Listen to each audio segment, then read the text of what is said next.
Imagine this. The year is 1783.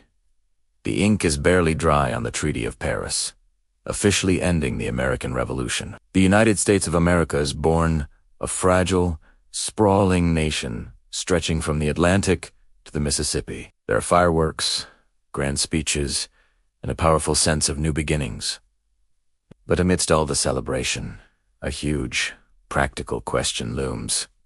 Where on earth is this new government going to live? This wasn't just a matter of picking a city and putting up some buildings. This was about power, prestige, and the very identity of the new republic. It was a question that would ignite one of the first and fiercest political battles in American history. A battle that pitted North against South, state against state, and friend against friend. This is the story of how the United States, a nation in its infancy, went searching for a home. In the 1780s, the United States was more of an idea than a unified country. The government operated under the Articles of Confederation, a system that made the central government incredibly weak. It couldn't even levy taxes effectively. The Continental Congress was basically a traveling roadshow, constantly on the move. They met in Philadelphia, then Baltimore, then Lancaster, then York.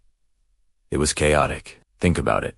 How can you run a country when your government is essentially homeless, packing its bags every few months? This constant moving wasn't just inconvenient, it was humiliating. In June of 1783, a group of unpaid, angry soldiers from the Continental Army marched on Philadelphia, where Congress was meeting in Independence Hall. They surrounded the building, demanding their back pay. It was a terrifying moment. The national government was being held hostage by its own army. Congress pleaded with the Pennsylvania state government for protection, but Pennsylvania refused. Left with no other choice, the delegates fled the city in the middle of the night, eventually setting up shop in Princeton, New Jersey. This incident, known as the Pennsylvania Mutiny of 1783, was a massive wake-up call. It became crystal clear that the federal government couldn't be at the mercy of any single state. It needed its own territory, its own district, where it could govern and protect itself without begging for help. The idea of a federal capital, a district not exceeding 10 miles square, was born out of this crisis and was written directly into the new Constitution in 1787. So, the search was on, and almost immediately, the country split into two fiercely competitive camps, the North and the South. The northern states, particularly Pennsylvania and New York, felt they were the obvious choice. Philadelphia was, at the time, the largest and most cosmopolitan city in America. It had been the heart of the Revolution, the place where the Declaration of Independence and the Constitution were debated and signed. It had the infrastructure, the housing, the culture. Too many, making Philadelphia the permanent capital just seemed like common sense. New York City was another major contender, serving as the temporary capital where George Washington was first inaugurated in 1789. It was a bustling hub of commerce and finance, and its supporters argued it represented the future of the American economy. But the southern states saw things very, very differently. Led by powerful figures like James Madison and Thomas Jefferson from Virginia, the Southerners were deeply suspicious of the northern states. They worried that placing the capital in a major northern commercial center like Philadelphia or New York would give the North too much influence over federal policy. They feared that the northern bankers, merchants, and abolitionist thinkers would dominate the government, pushing policies that would harm the southern agrarian economy, an economy that was, of course, built on the institution of slavery. To the Southerners, a northern capital felt like a threat to their entire way of life. They envisioned a capital that was more central, more accessible to them, and, crucially, in a cultural and economic environment that was sympathetic to their interests. They argued that a capital on the banks of the Potomac River, for instance, would be perfectly situated between the North and South, a true symbol of national unity. Of course, it would also be comfortably situated within a slave-holding region. The debate raged in Congress for months. Proposals were floated and shot down. Cities like Trenton, New Jersey, and Baltimore, Maryland, were considered. Some even suggested building two capitals, one in the north and one in the south, with the government alternating between them. The arguments became personal and bitter. One congressman warned that a northern capital would lead to the dissolution of the Union. The dream of a united nation seemed to be fracturing over this single, symbolic issue. The country was at a stalemate. The North had the votes to block a southern capital, and the South had the votes to block a northern one. It seemed like an impossible problem to solve. The government was still operating out of temporary quarters in New York City, and the future of the nation hung in the balance. What the country needed was a compromise, a grand political bargain that could satisfy both sides and pull the nation back from the brink. And that bargain would come from a very unexpected place: a dinner party, a secret meeting between three of the nation's most brilliant minds. The story of that dinner, the famous dinner table bargain, is where the fate of the American capital would finally be decided. It involved a brilliant financial plan, a heated debate over the nation's debt, and a political trade-off that would shape America for centuries to come. The search for a capital was about to end, not with a vote on a map, but with a handshake over a meal, forever linking the nation's financial system with the location of its political heart. And that's a story for our next chapter.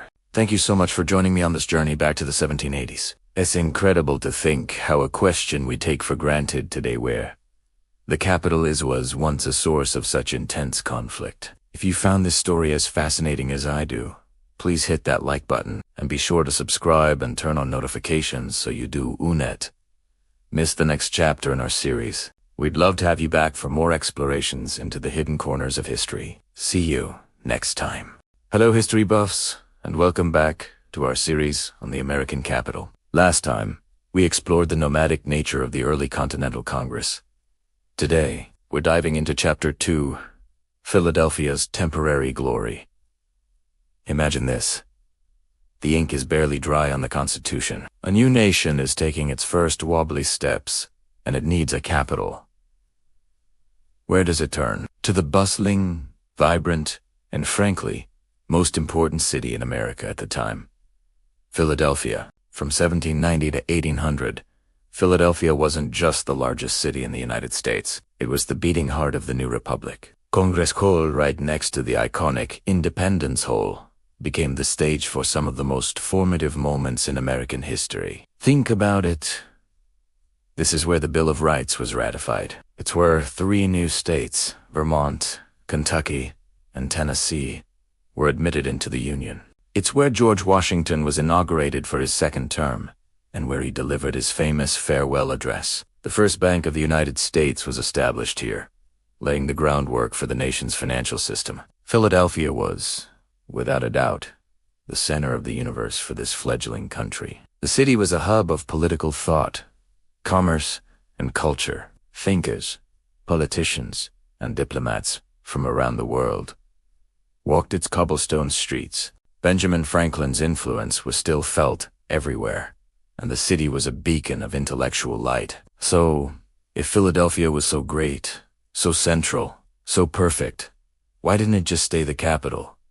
Why did they even call it the temporary capital? Well, that's where the story gets really interesting. The decision was actually a compromise, one of the first great political deals in American history. You see, even though Philly was a fantastic host, the idea of a permanent capital was a hot-button issue. The memory of the 1783 Pennsylvania Mutiny, where unpaid soldiers had marched on Congress, was still fresh. Many leaders, including powerful figures like George Washington and James Madison, were wary of placing the federal government within the jurisdiction of any single state. They worried that a state could exert undue influence or pressure on the national government. Imagine the federal government needing to ask the state governor for protection. It just didn't sit right. They envisioned a capital that was truly federal, a neutral ground that belonged to all the states, and therefore, none of it needed to be its own special district, where Congress would have supreme authority. This idea was so important that it was written directly into the Constitution. Article 1,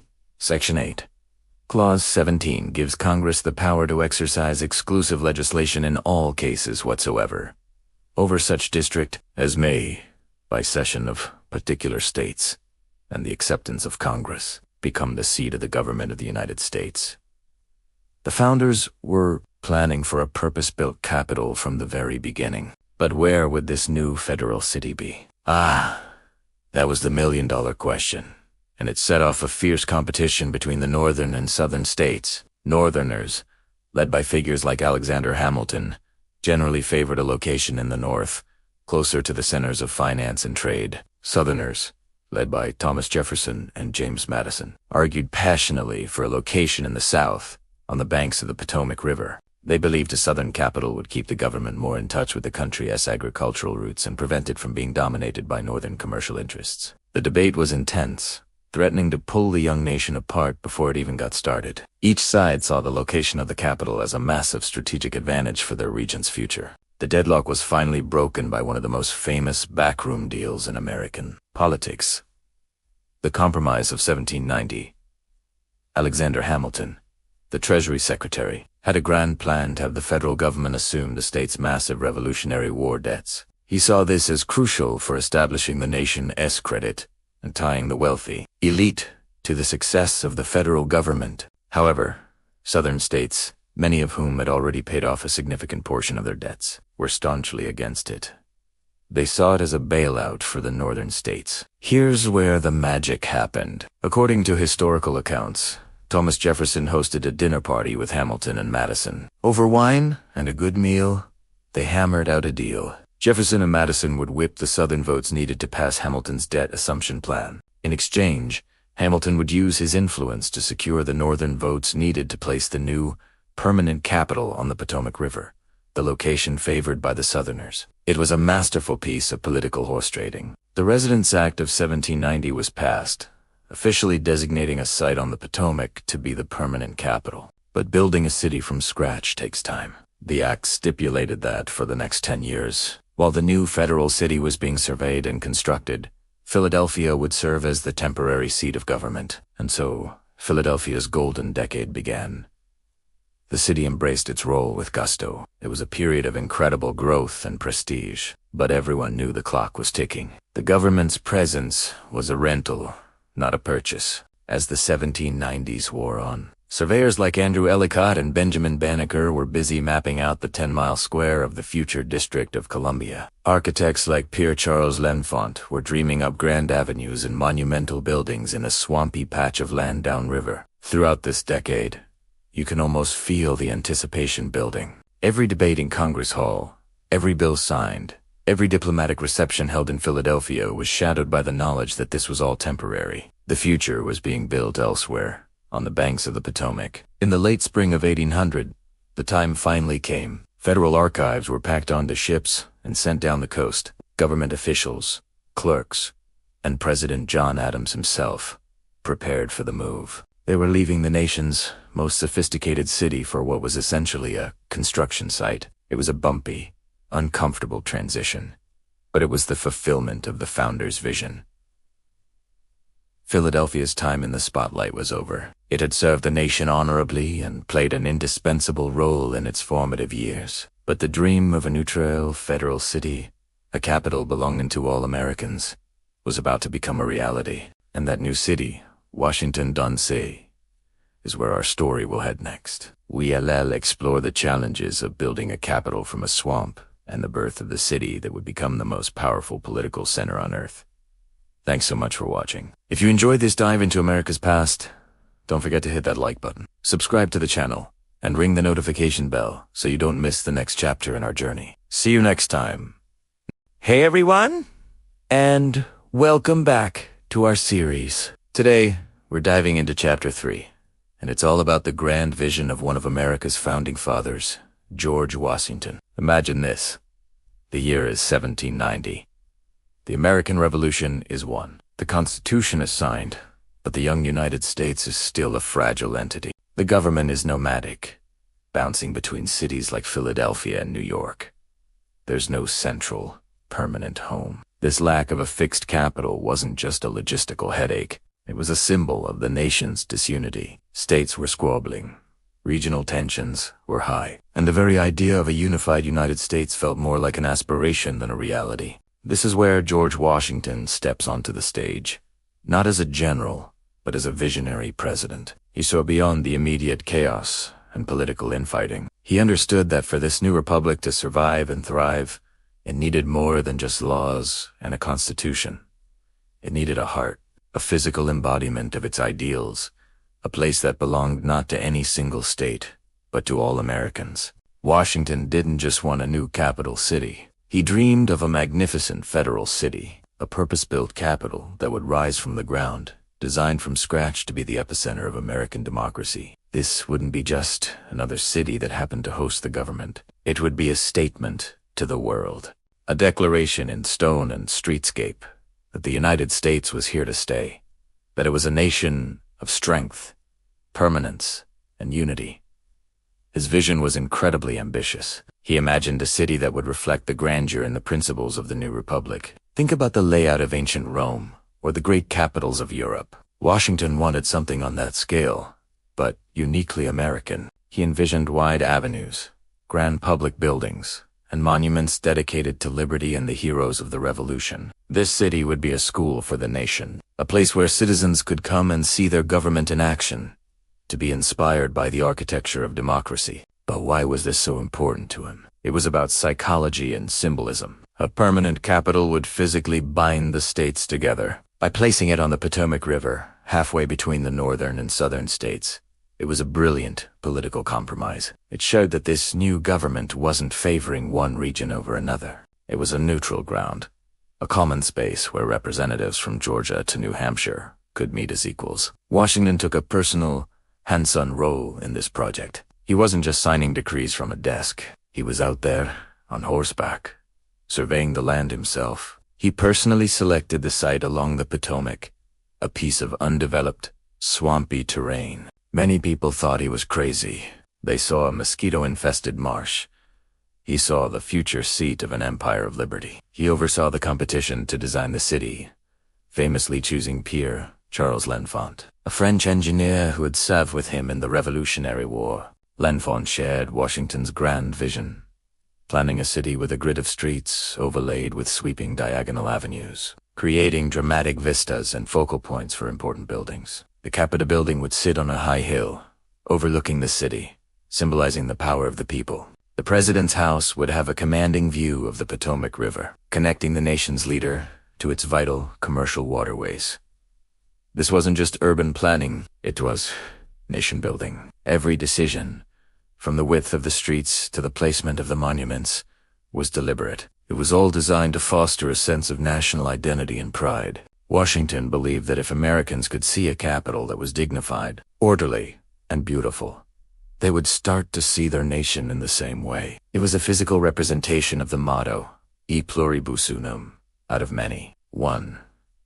Think about the message this sent to the rest of the world. At a time when Europe was dominated by ancient monarchies and hereditary power, America was building a capital from the ground up, dedicated to the principles of a republic. It was a bold, audacious move. It was a physical manifestation of the American experiment itself. Washington knew he might not live to see his dream fully realized, and he didn't.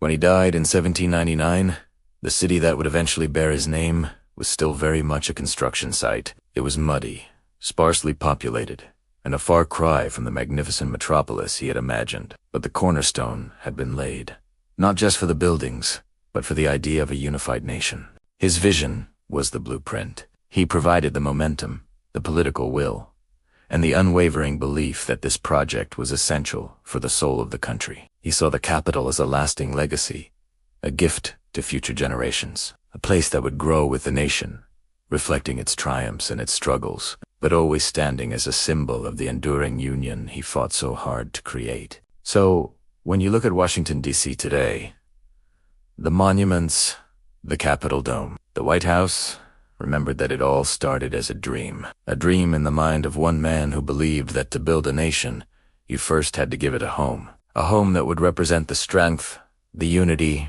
and the enduring promise of the United States of America. Thanks so much for watching. I hope you enjoyed this look into George Washington's incredible vision. If you did, please give this video a thumbs up, and do you not forget to subscribe and hit that notification bell so you won't miss our next chapter. We'd love to have you with us. See you next time. Imagine this, the United States, a brand new nation, but with no permanent home for its government. It was like a traveling circus. For the first decade, Congress packed up and moved from city to city. Philadelphia, Baltimore, Lancaster, York, Princeton, Annapolis, Trenton, and New York City. Can you picture the chaos? Important documents getting lost. Lawmakers constantly on the road. There was no way to run a country. Something had to change. The debate over a permanent capital was fierce. Everyone wanted the honor and the economic boost that came with hosting the federal government. The northern states wanted it in their territory, while the southern states argued for a location closer to them. It was a classic north-south tug-of-war, and it threatened to tear the young nation apart before it even got on its feet. How could they possibly find a solution that made everyone happy? The answer came from a deal struck by three of the most brilliant minds of the era. Enter Alexander Hamilton, Thomas Jefferson, and James Madison. The year's 1790. Hamilton, the Treasury Secretary, had a massive problem. He wanted the federal government to assume the state's Revolutionary War debts. He believed this would unify the country and establish its financial credibility. But the southern states, many of which had already paid off their debts, hated this idea. They saw it as a bailout for the northern states. The bill was stuck, and the nation's financial future was on the line. This is where the magic of political compromise comes in. Jefferson hosted a now famous dinner party. Over a meal, Hamilton, Jefferson, and Madison hammered out a deal. It's often called the dinner table bargain. Madison agreed to stop blocking Hamilton's debt plan and whip up enough votes in Congress to pass it. In exchange, Hamilton agreed to use his influence to move the capital to a southern location. It was a brilliant, you scratch my back, I'll scratch yours moment that would literally shape the map of America. With this backroom deal in place, Congress passed the Residence Act of 1790. The act officially declared that the new federal capital would be built on the banks of the Potomac River, a spot chosen by President George Washington himself. This location was a perfect compromise. Not too far north, not too far south. It was a symbolic gesture, bridging the divide between the two halves of the country. The act also specified that Philadelphia would serve as the temporary capital for 10 years, while the new federal city was constructed. And so, from a political stalemate and a legendary dinner party, the foundation for Washington, D.C. was laid. It wasn't just about building a city with grand buildings and monuments. It was about creating a neutral ground, a place that belonged not to one state, but to all Americans. It was a powerful statement that this new United States was a single, unified nation, ready to build its future together. The Residence Act of 1790 wasn't just legislation. It was the birth certificate of the nation's capital. Thanks so much for watching. If you found this piece of history as fascinating as I do, please hit that like button and subscribe for more stories about how America came to be. See you in the next video. Hello history buffs, and welcome back to our deep dive into the founding of America's capital. Last time, we explored the heated debates and political maneuvering that finally led to the decision to build a new federal city. Now, we've arrived at a pivotal moment. Chapter 5. Choosing the site. With the Residence Act of 1790 signed into law, the monumental task of selecting the perfect location fell squarely on the shoulders of one man.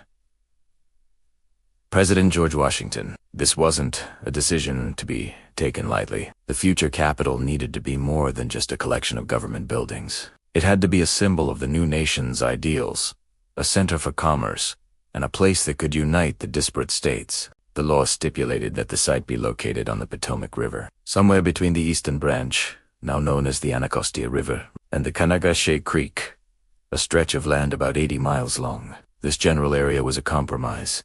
A geographical olive branch extended between the northern and southern states. But the final, precise 10-mile square plot, that was up to Washington.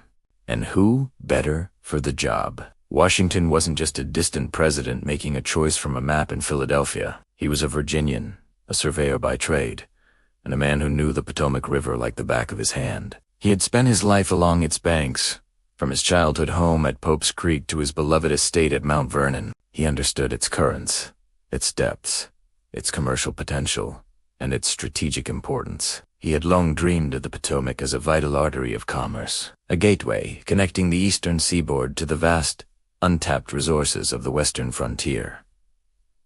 For him, this wasn't merely a political task. It was a personal passion project. So, in the autumn of 1790, President Washington embarked on a series of personal reconnaissance missions. Imagine the scene.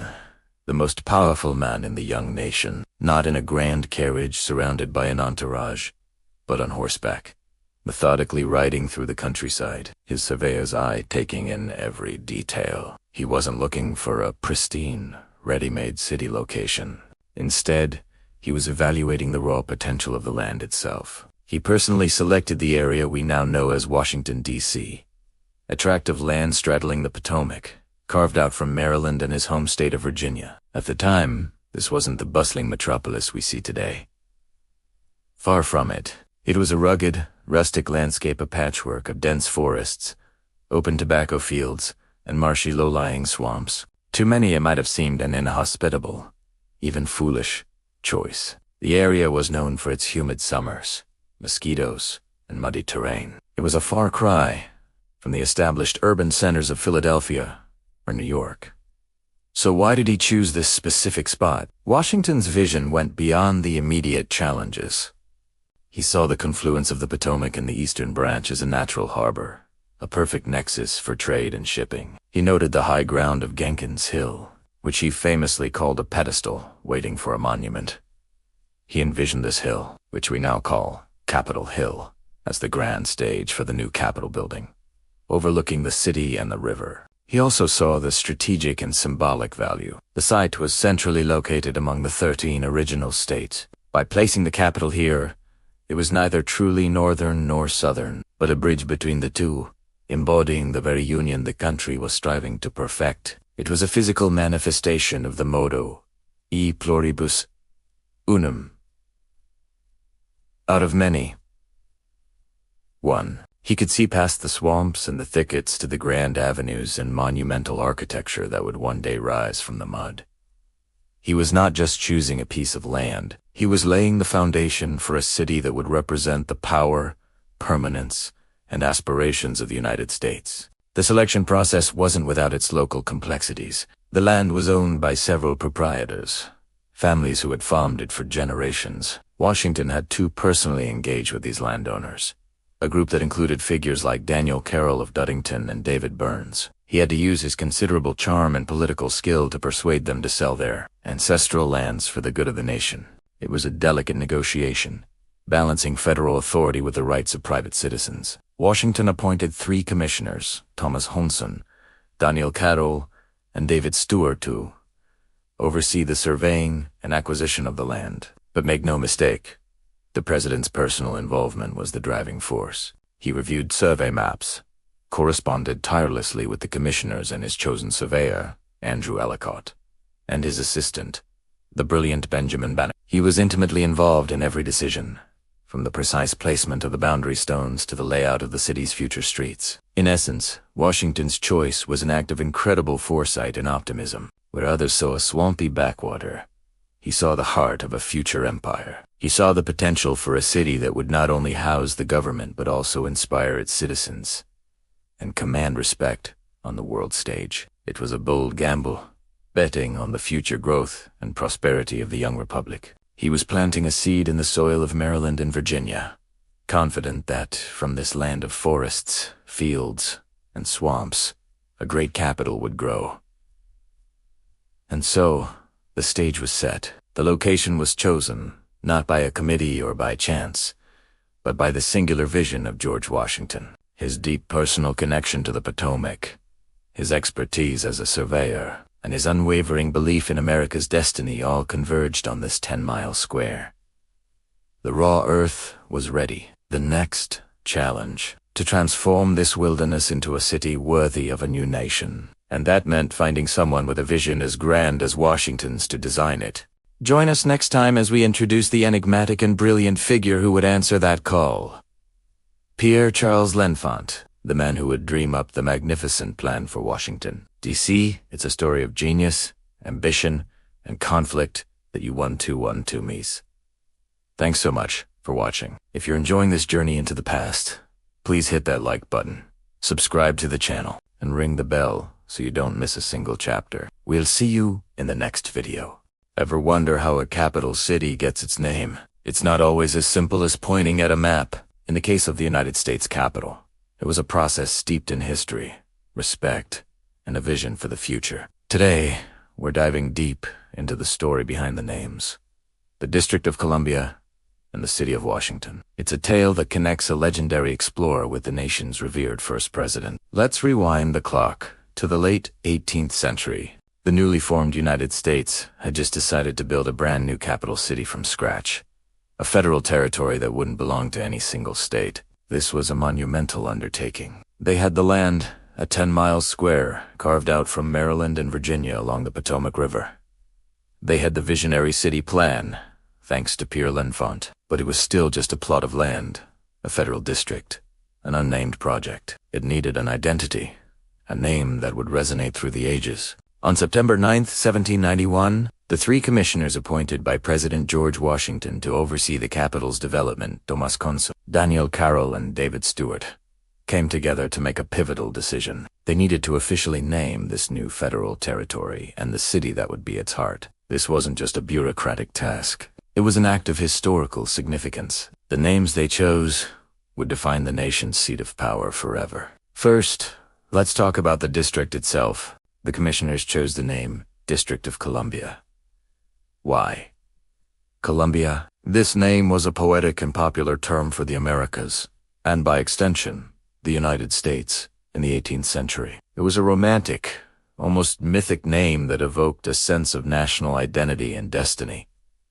But where did Columbia come from? It was a Latinized tribute to Christopher Columbus, the Genoese explorer whose voyages in the late 15th century opened up the New World to European exploration and settlement. At the time, Columbus was seen as a heroic figure, the man who discovered America. Naming the district after him was a way of connecting the new nation to the very origins of its European history on the continent. It was a grand, classical-sounding name, fitting for a capital inspired by the great republics of Rome and Greece. Columbia had appeared in songs, poems, and literature, representing the spirit of liberty and the promise of the New World. Think of the patriotic song, Hail, Columbia, which was even the unofficial national anthem for a time. By calling the federal territory the District of Columbia, the founders were embedding this powerful symbol right into the geographic and political heart of the country. It was a statement that this new nation was the embodiment of the ideals and opportunities that the New World represented.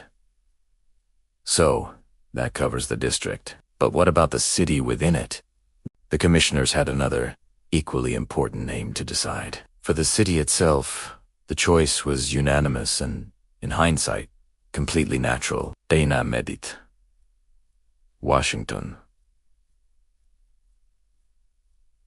This was, of course, a tribute to the man who was instrumental in the nation's founding and was then serving as its first president, George Washington.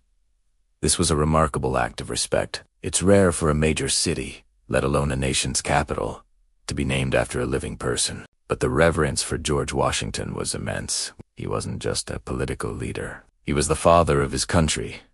He had led the Continental Army to victory in the Revolutionary War and had presided over the Constitutional Convention. His leadership was the steady hand guiding the fragile new republic. Naming the capital city after him was the ultimate honor, a permanent testament to his legacy. Interestingly, George Washington himself was characteristically modest about it. In his correspondence, he rarely referred to the city as Washington. Instead, he would call it the Federal City.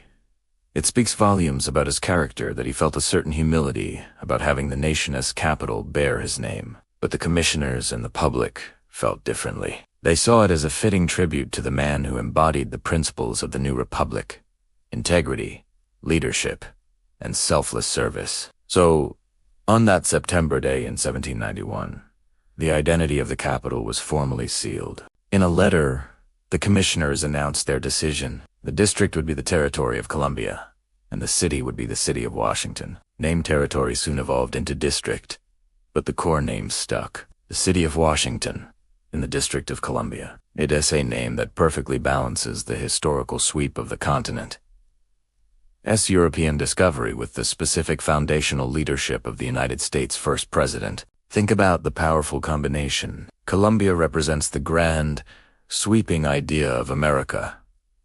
Land of opportunity and new beginnings, linked to the age of exploration. Washington represents the specific human leadership and sacrifice required to turn that idea into a functioning reality. It's a name that's both poetic and grounded, both mythic and historical. One name looks back to the very beginning of the continent's story, while the other honors the man who was right there, shaping the nation in that very moment. As the years went by, T-City grew. The grand avenues and public squares of L'Enfant's plan began to take shape. The White House, then known as the President's House, and the Capitol building slowly rose from the ground, and all of it was happening in the newly christened city of Washington, within the District of Columbia. The name became synonymous with American government and power. When people said they were going to Washington, everyone knew they meant the center of the nation's political life. The naming also set a precedent. Throughout the country, countless counties, towns,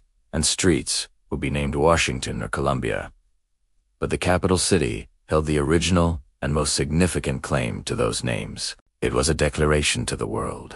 This city, Washington, in the District of Columbia, was the heart of the United States of America. Over time, the distinction between the city of Washington and the District of Columbia has blurred in common conversation. In 1871, the various local governments within the district, including the city of Washington and Georgetown, were consolidated into a single entity. Today, we often use Washington, D.C., and the district interchangeably to refer to the same place. But the official, full name remains, a relic of that crucial decision in 1791. Every time we say Washington, D.C., we are unknowingly reciting a piece of history. We are invoking the spirit of Columbia, that grand idea of America, and honoring the leadership of George Washington. It's a name that tells a story of a nation grappling with its own identity, choosing to honor both its legendary past and its living, breathing leadership. It is a testament to the founders' desire to create a capital that was not just a place on a map, but a powerful symbol of the republic itself. So the next time you see a news report from Washington, or plan a trip to D.C., take a moment to think about the weight of that name.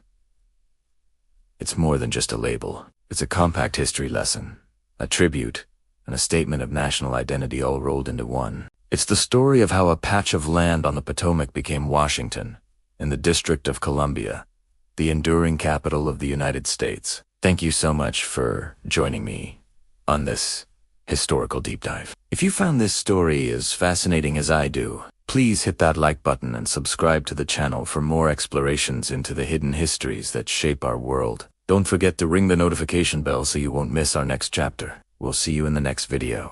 Hello everyone, and welcome back to our series. Today, we're diving into Chapter 7, where we'll explore the magnificent and often controversial creation of Washington, D.C. At the heart of this story is a man of immense talent and even greater ambition. The French-born engineer and artist, Pierre L'Enfant. His vision would forever shape the capital of the United States, transforming a humble stretch of land into a city worthy of a great republic. After the site for the new federal city was chosen along the Potomac River, the monumental task of designing it began. Who could possibly conjure a city from scratch that would embody the ideals of a brand new nation? The answer came in the form of a charismatic and passionate veteran of the American Revolutionary War.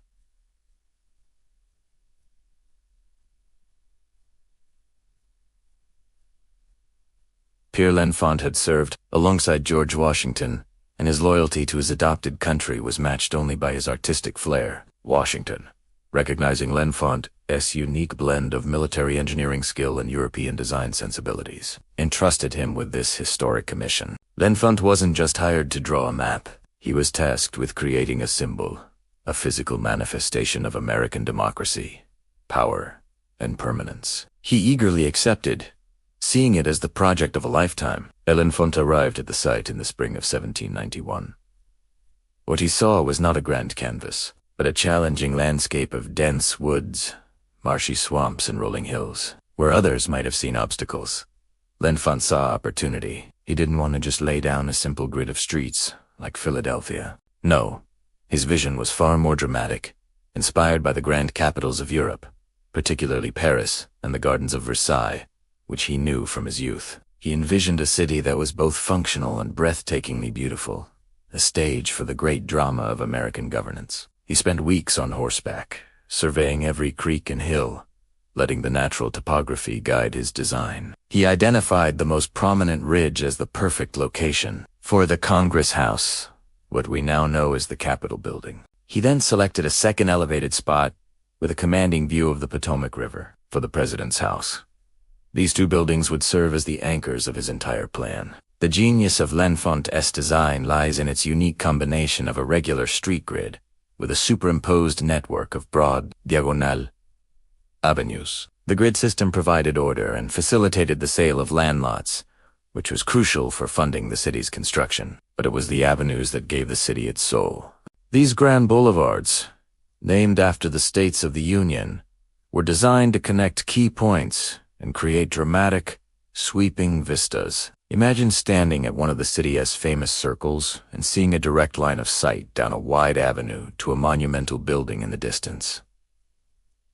This was entirely intentional. L'Enfant strategically placed circles and public squares at the intersections of these avenues, not just for aesthetic reasons, but to serve as points of civic gathering and defense. These open spaces were meant to be adorned with fountains, statues, and memorials celebrating the nation's heroes and achievements. It was a design that looked to the future, anticipating a nation that would grow in size and stature. At the core of his plan was the creation of what L'Enfant called the Grand Avenue.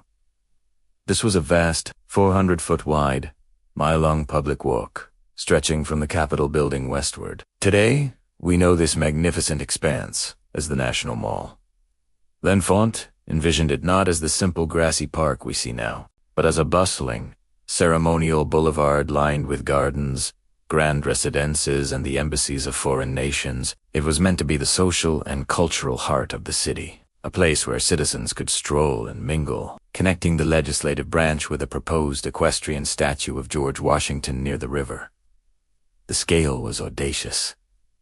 This wasn't just a park, it was a declaration. It symbolized the direct connection between the people, represented by Congress, and the nation's founding hero. It was designed to impress, to instill a sense of national pride and awe in all who walked its length. However, L'Enfant's uncompromising vision and fiery temperament soon brought him into conflict with the commissioners appointed to oversee the project. He was an artist, a purist, and he refused to compromise on his design. He saw the commissioners as meddling bureaucrats who lacked his foresight. A major point of contention arose when a prominent local landowner, Daniel Carroll of Duddington, began building a large manor house right in the middle of where L'Enfant had planned to run New Jersey Avenue. L'Enfant, without seeking approval, ordered the house to be torn down. This act, while demonstrating his commitment to the integrity of his plan, was a step too far. It infuriated the commissioners and even strained his relationship with his staunchest supporters,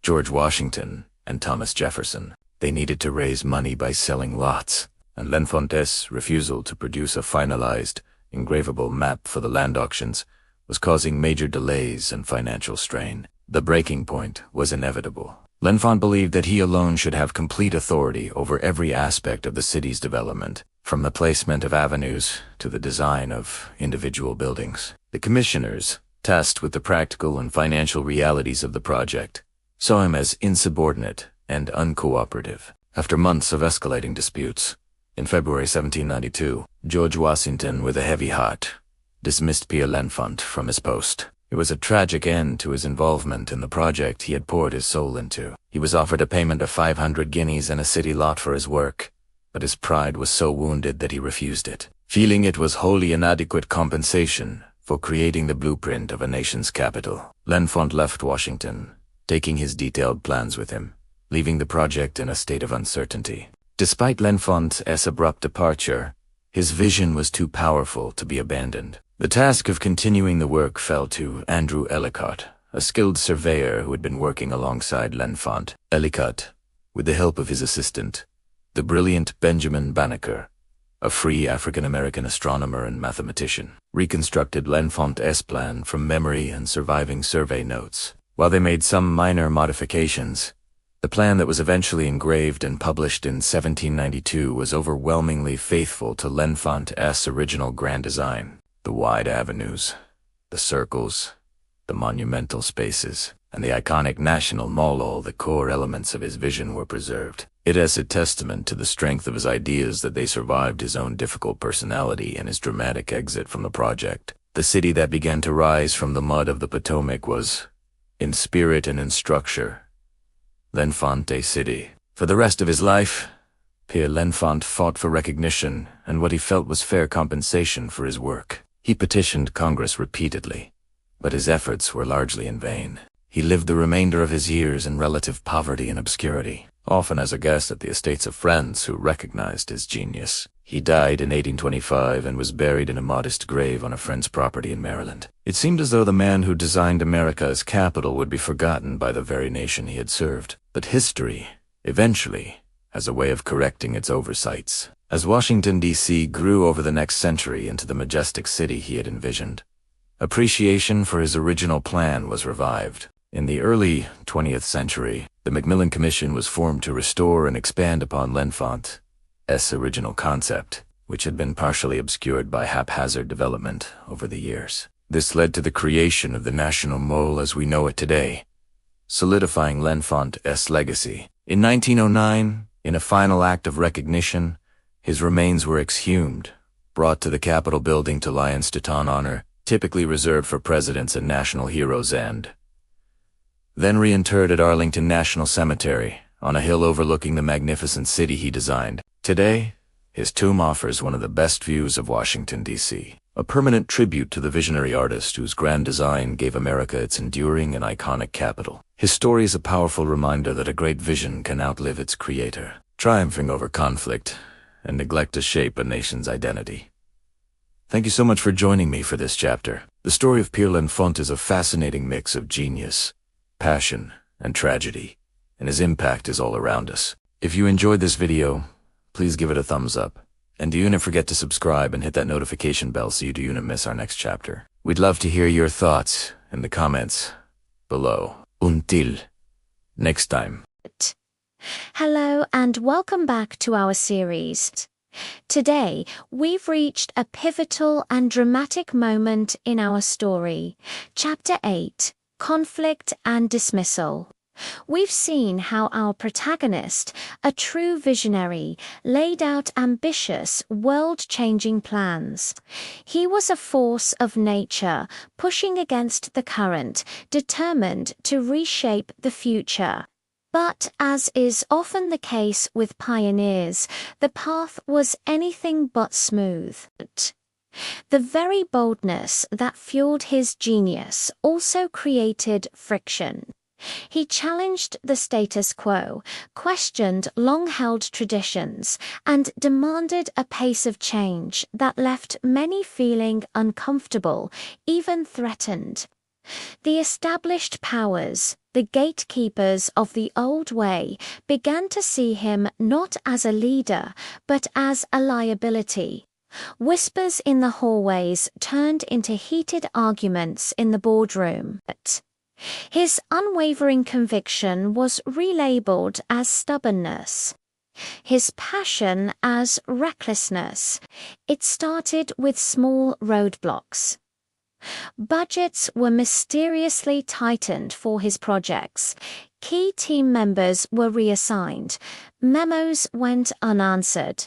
It was a slow, grinding campaign of attrition designed to wear him down.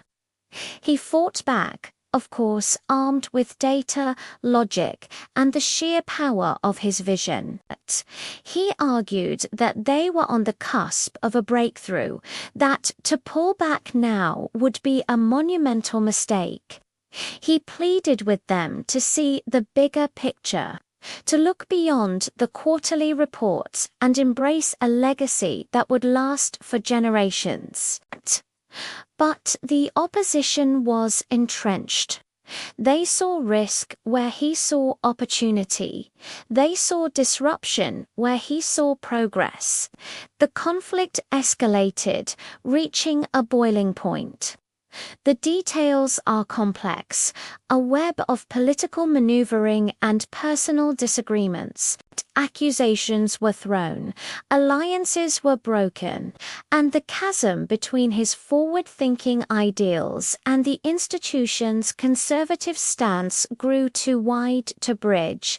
The final confrontation was less of a bang and more of a quiet, somber resolution. A formal meeting was called. The air was thick with tension. Despite his powerful defense and his final passionate plea for them to reconsider, the decision had already been made. He was handed a letter, a cold, bureaucratic document that officially terminated his position. He was dismissed. Just like that, the architect of a grand dream was shown the door. He walked out of the building he had poured his heart and soul into, leaving behind blueprints for a future that would now, it seemed, never be built. The news sent shockwaves through the organization. His supporters were devastated, while his detractors breathed a sigh of relief. The grand experiment, they thought, was over. The disruptive force had been neutralized. Imagine the personal toll this must have taken. To have your life's work snatched away at the very moment it was about to bear fruit. The sense of betrayal, the frustration, the crushing weight of a dream deferred. It would have been easy for him to fade into obscurity, to become a bitter footnote in a corporate history book. A cautionary tale about flying too close to the sun. But that's not where this story ends, because a vision, a truly powerful idea, is not something you can simply fire. It doesn't clock out at 5 p.m. or clean out its desk. It has a life of its own. Even though he was gone, the seeds he had planted had already taken root. The people he inspired, the teams he had built, the ideas he had championed, they didn't just vanish. But in the immediate aftermath, his ambitious projects were shelved. The institution reverted to its comfortable, predictable routines. On the surface, it seemed as if his entire tenure had been erased. But underneath, something was stirring. The questions he had raised continued to echo in the minds of his former colleagues. The possibilities he had shown them couldn't be unseen.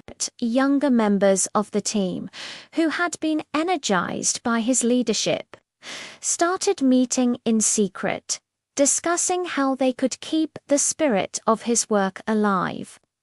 They began working on smaller, under-the-radar projects, incorporating his methods and principles. They were, in essence, becoming the custodians of his legacy. The vision had become more than just one person's mission. It had become a movement. And what of our protagonist? After a period of reflection, he did not disappear. He started writing, speaking, and consulting. Freed from the constraints of the old institution, his voice became even louder, his message more potent.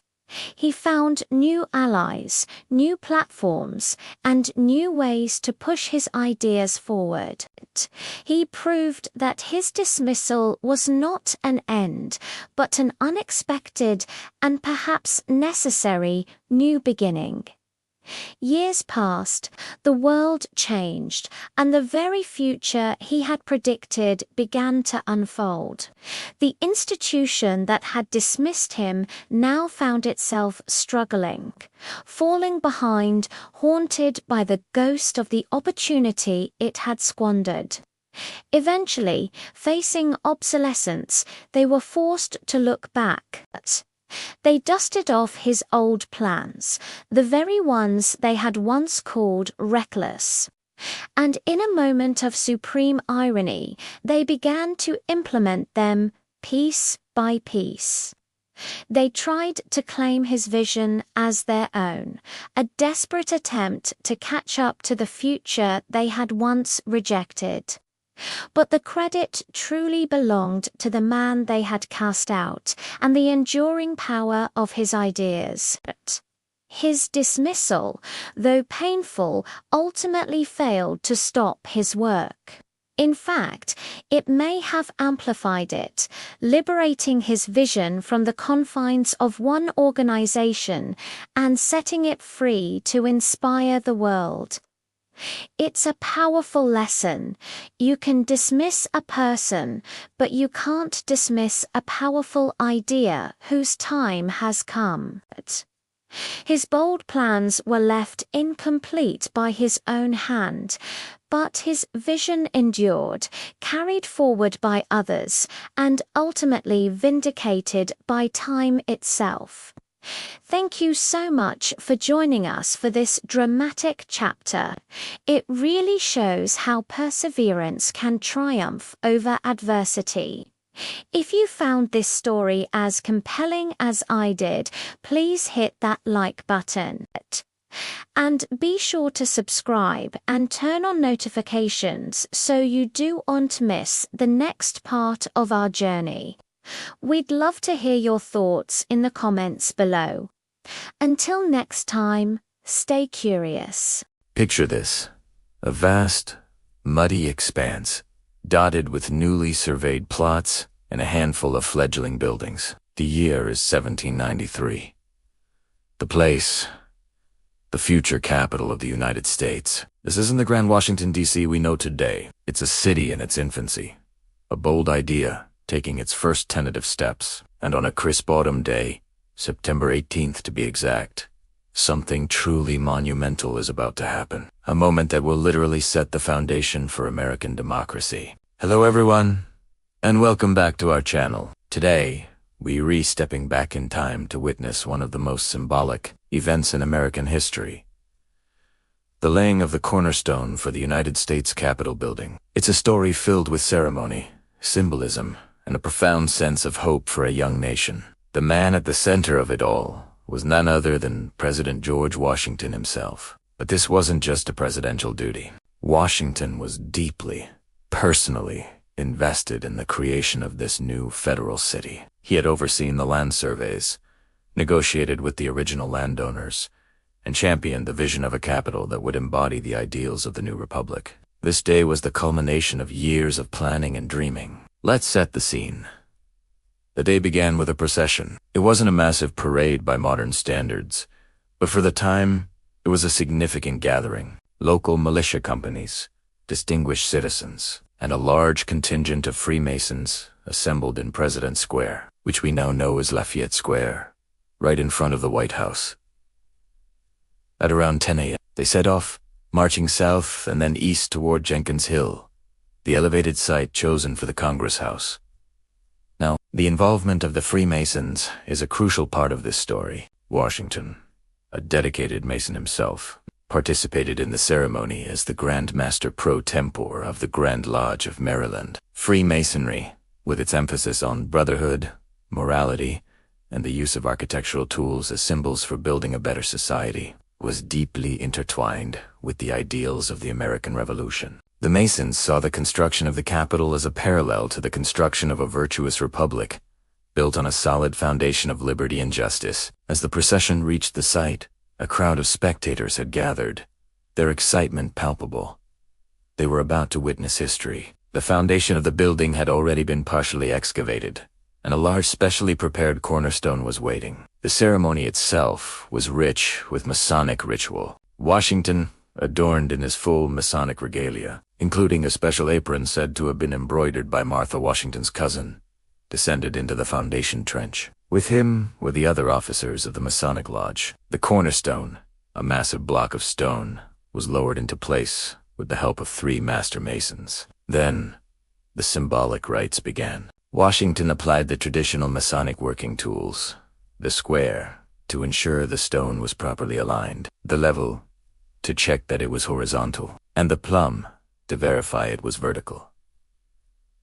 These actions weren't just practical, they were deeply symbolic, representing the moral and ethical principles that should guide the new nation. Following these checks, a silver plate was placed on the stone. Engraved on it was a powerful inscription, a time capsule for future generations. It read, in part, "This southeast cornerstone of the capital of the United States of America in the city of Washington was laid on the 18th day of September, 1793, in the 13th year of American independence, and in the year of Masonry, 5793, by the President of the United States. George Washington had listed the commissioners and the architect, marking the moment for all time. But the symbolism didn't stop there. Washington then performed a traditional consecration ceremony. He poured corn, wine, and oil onto the cornerstone. The corn represented nourishment and plenty.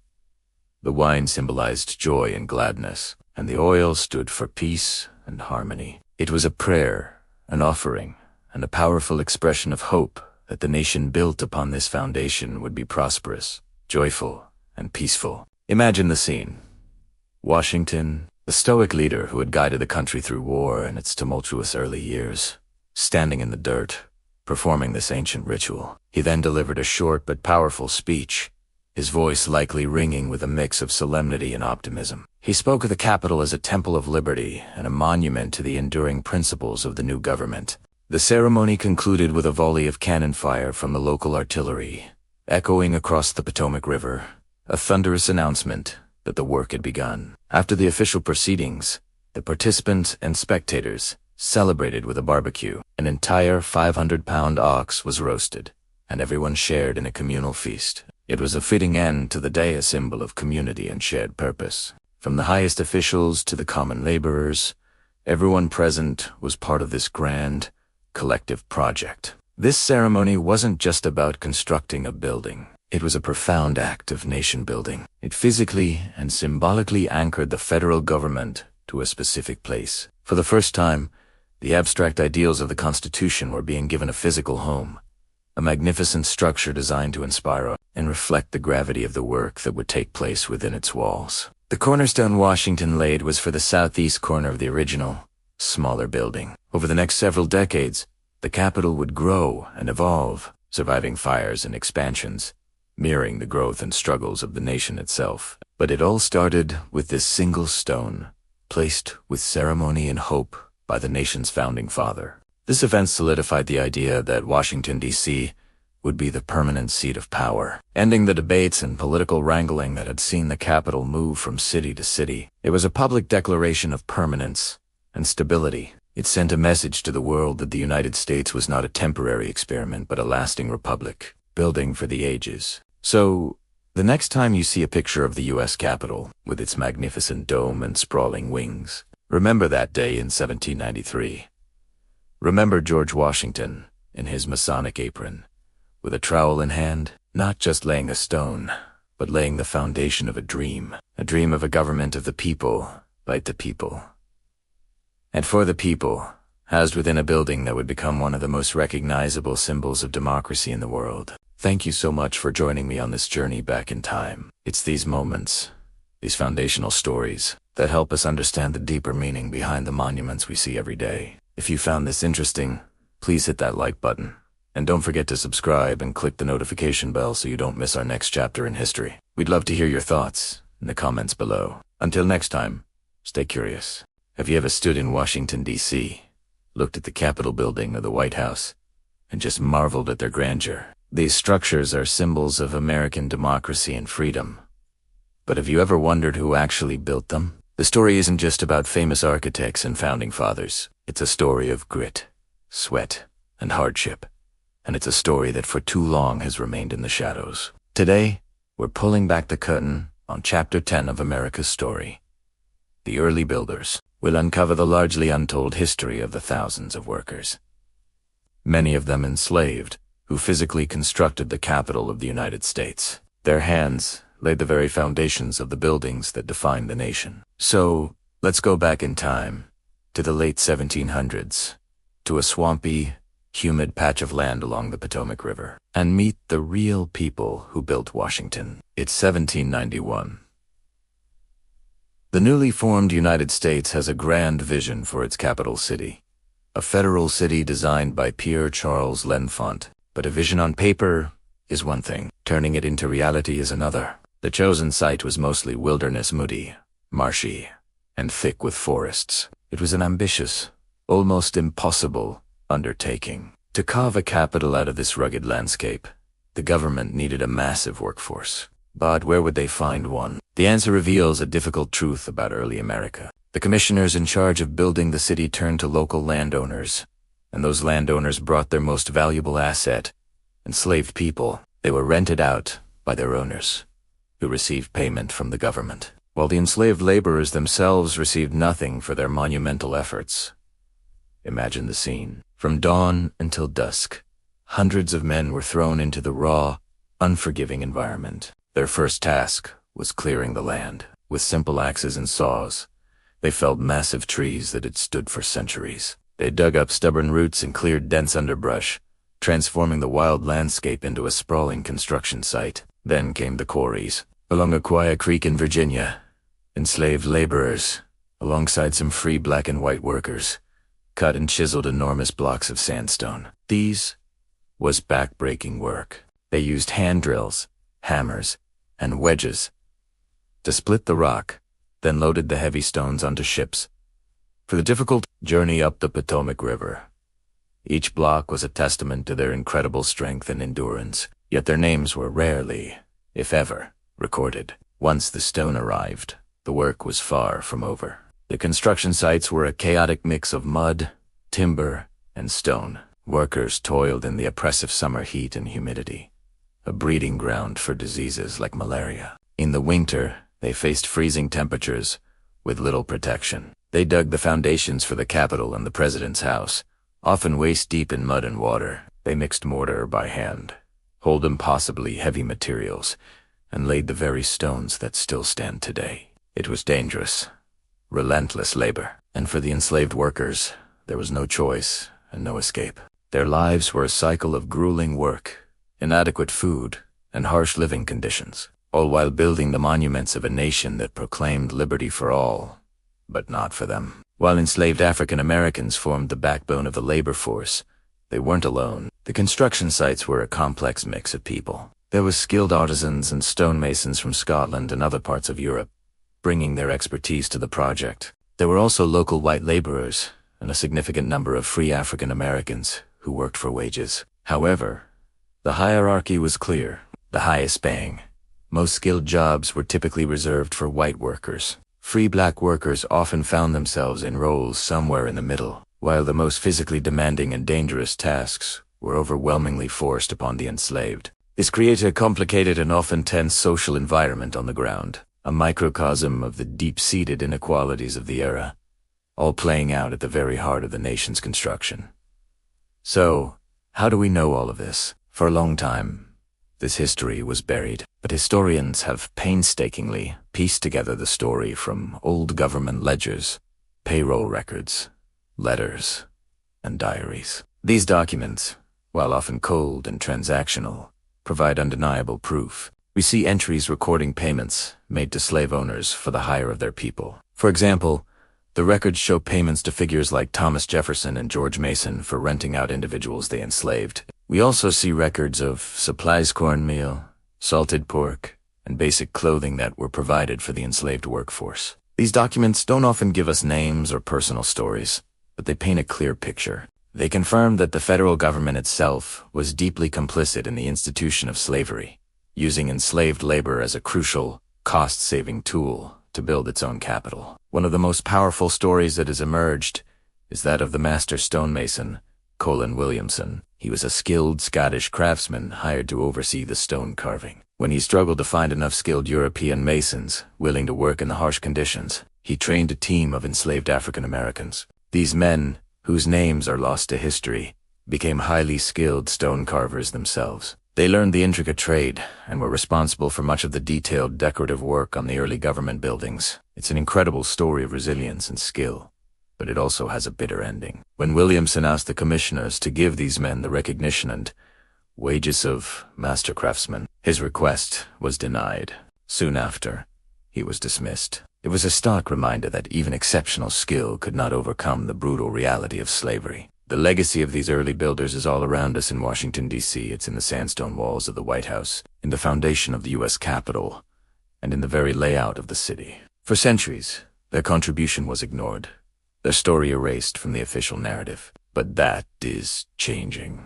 Today, there are efforts to bring their history to light. In 2012, a commemorative plaque was installed in the U.S. Capitol Visitor Center, acknowledging the role of enslaved people in its construction. Researchers continue to search for the names and stories of these individuals, trying to give them the recognition they were denied in their lifetimes. Understanding their story is essential to understanding the full history of the United States. It's a history that is complex, painful, but ultimately, a story of incredible human resilience in the face of unimaginable hardship. The next time you visit Washington, D.C., or even see a picture of the White House or the Capitol, take a moment. Look beyond the grand architecture and the symbols of power. Remember the thousands of hands that cut the stone, laid the bricks, and raised the walls. Remember the enslaved men, women, and even children who toiled in the heat and mud, whose forced labor built the capital of a nation that promised freedom. Their story is not just a chapter in a history book. It is the very foundation upon which Washington,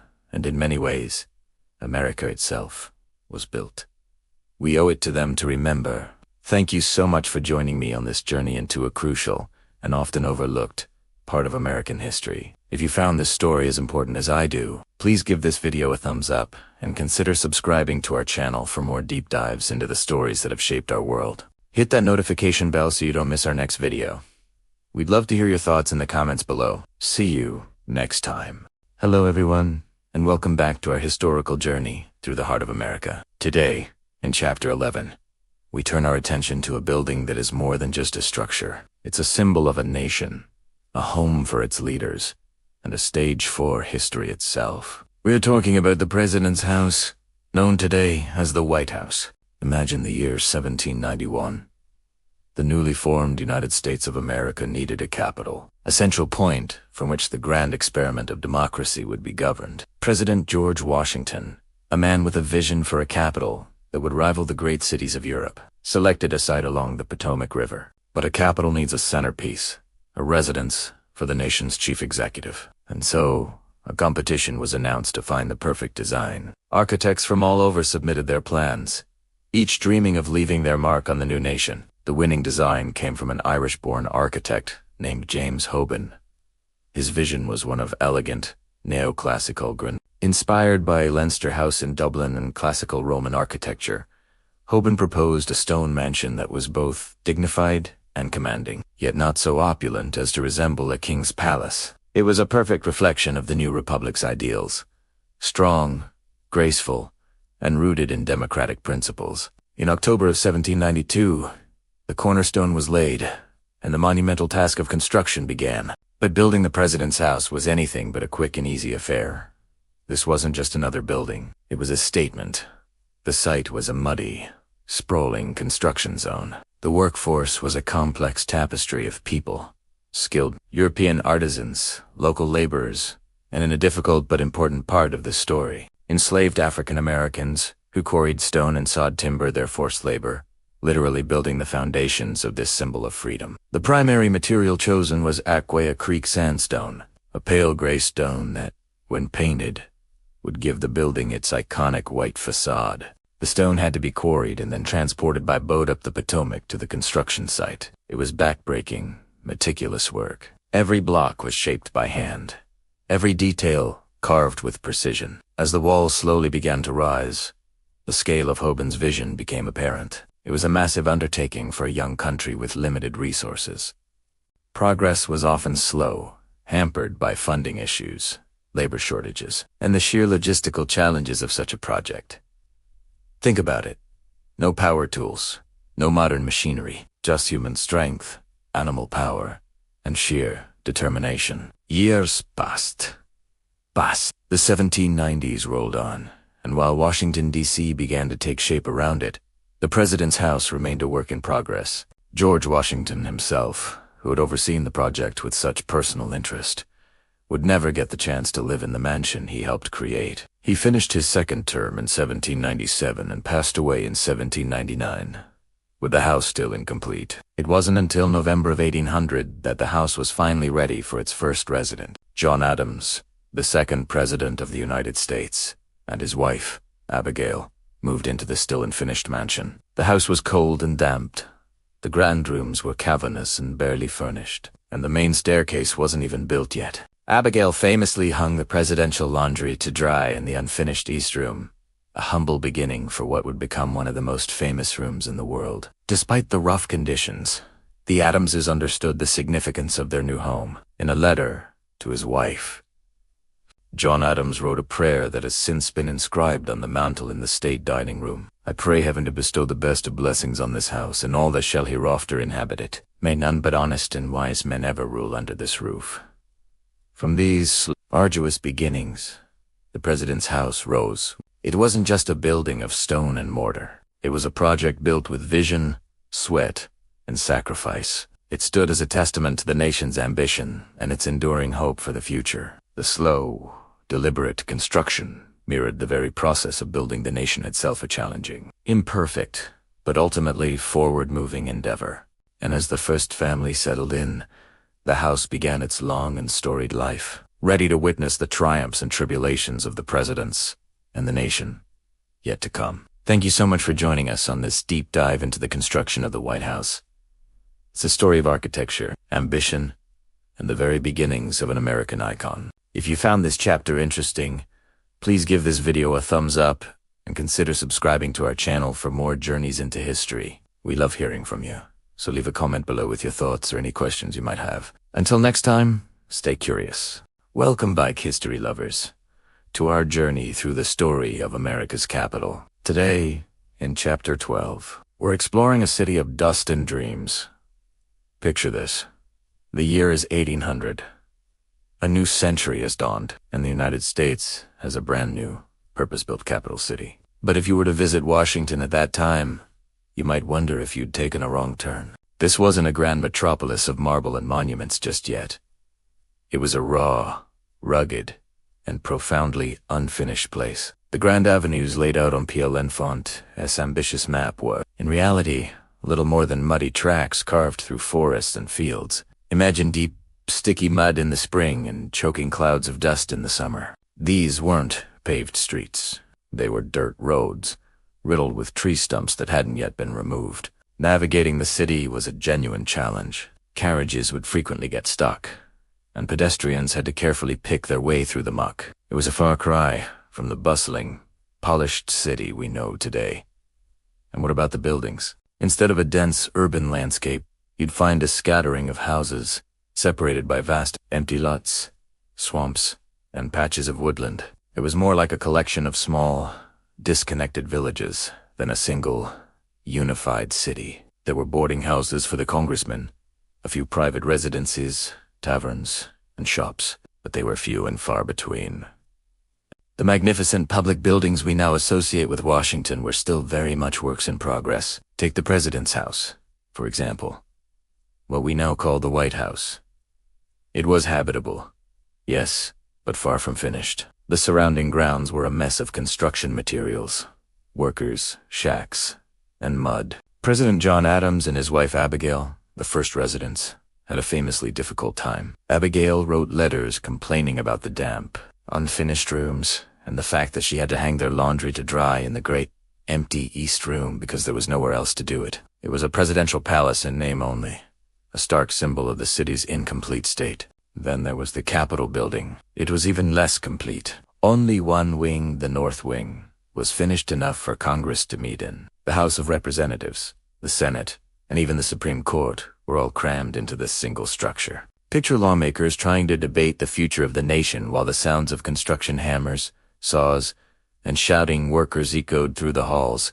It was a chaotic, almost frontier-like atmosphere at the very heart of the young government. The landscape was dotted with these ambitious but unfinished monuments. Grand pedestals stood empty, waiting for statues that wouldn't be erected for decades. The Washington Monument itself, a centerpiece of the original plan, wouldn't even be started for many more years. It was a city of foundations and scaffolding, a physical representation of the nation itself, full of promise, but still under construction. So why would anyone want to live or work here? The answer lies in the second half of our chapter's title.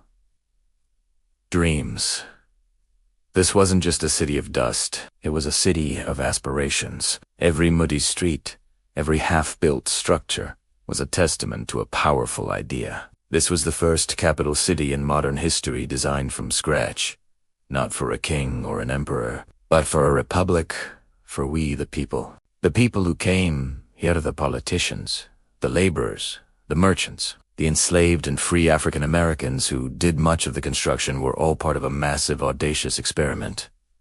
They weren't just building with stone and timber, they were building a nation. The dust and the mud were the price of that dream. They endured the difficult living conditions because they believed in the project. They could see past the construction site to the magnificent capital that would one day stand in its place. They were living in a blueprint, a tangible promise of the future greatness of the United States. This city of magnificent distances, as it was sarcastically called by some, was a bold statement. The wide open spaces weren't just empty land. They were placeholders for future growth, for future generations. L'Enfant's plan was intentionally grand, designed for a nation he knew would expand and prosper. Living in the Washington of 1800 required a healthy dose of imagination and a whole lot of faith. You had to squint through the dust to see the dream. So, as we close this chapter, let's remember Washington not just for its iconic monuments, but for its humble, messy beginnings. It's a powerful reminder that great things often start as difficult, unfinished projects. The city of 1800 was a testament to resilience, ambition, and the unwavering belief in a future that was yet to be built. It was a city of dust, yes, but it was also a city built on the most powerful foundation of all, a dream. Thanks so much for joining me on this journey back in time. If you found this glimpse into the past fascinating, please give this video a thumbs up and consider subscribing to the channel for more stories from history. We've got so much more to explore together. Until next time, stay curious.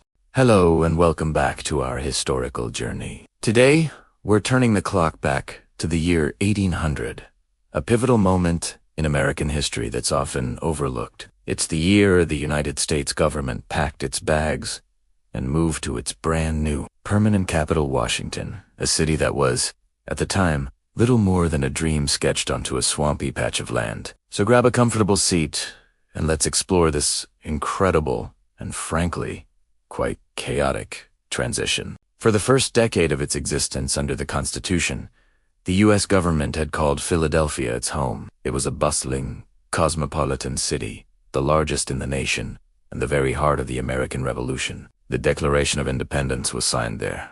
The Constitution was debated and drafted there. It was a city of brick townhouses, cobblestone streets, and a sophisticated society. But its role as the capital was always meant to be temporary. The decision to create a new federal city was a classic American political compromise. In 1790, Alexander Hamilton, the Treasury Secretary, had a plan to assume the state's Revolutionary War debts. But southern states, like Virginia, had already paid off most of their debts and were keen on a plan that seemed to mostly benefit the northern states. So, a deal was struck. In a now famous dinner meeting hosted by Thomas Jefferson, Hamilton agreed to support placing the new capital on the Potomac River, a location favored by the Southerners, in exchange for Southern support for his financial plan. It was the ultimate "you scratch my back, I'll scratch yours" moment that literally shaped the map of the nation. And so, the District of Columbia was born, carved out of land donated by Maryland and Virginia. President George Washington himself, a skilled surveyor, was deeply involved in selecting the exact site and overseeing the ambitious plans drawn up by the French architect. Pierre L'Enfant envisioned a grand monumental city with broad avenues, public squares, and magnificent buildings, a capital that would rival the great cities of Europe. It was a vision of power, permanence, and national identity. But a vision is one thing. Reality is quite another. For the next 10 years, while the government operated out of Philadelphia, progress in the new federal city was painfully slow. The work was hampered by a lack of funding, political squabbles, and the sheer difficulty of building a city from scratch in what was essentially a wilderness. The area was marshy, humid, and plagued by mosquitoes. Labor was scarce, and the logistics of transporting materials were a constant challenge. By the spring of 1800, the deadline for the move was looming. President John Adams issued the order. The government was to relocate by June 15th. What followed was a logistical scramble of epic proportions. Imagine trying to move an entire government today, with all its computers, servers, and sensitive documents. Now, imagine doing it in 1800. The entire archive of the United States government toll.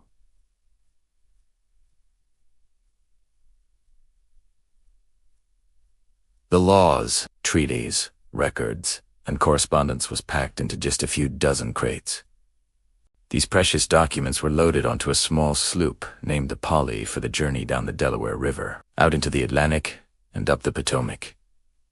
It was a perilous voyage. A single storm or accident could have wiped out the entire written history of the young nation. Meanwhile, the furniture and personal belongings of the government officials and clerks were loaded onto wagons for the arduous overland journey. The first to arrive were the clerks and lower-level officials. What they found must have been a profound shock, especially for those accustomed to the comforts of Philadelphia. Washington in 1800 was not the grand capital L'Enfant had imagined. It was a construction site.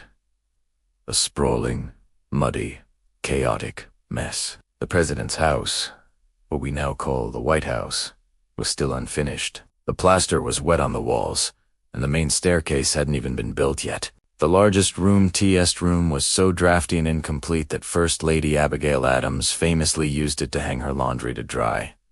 The Capitol building was even less complete. Only the north wing was ready for occupation, and even that was a stretch. The House of Representatives would meet in a temporary, oval-shaped chamber that was later nicknamed the Oven due to its poor ventilation. There were very few proper roads.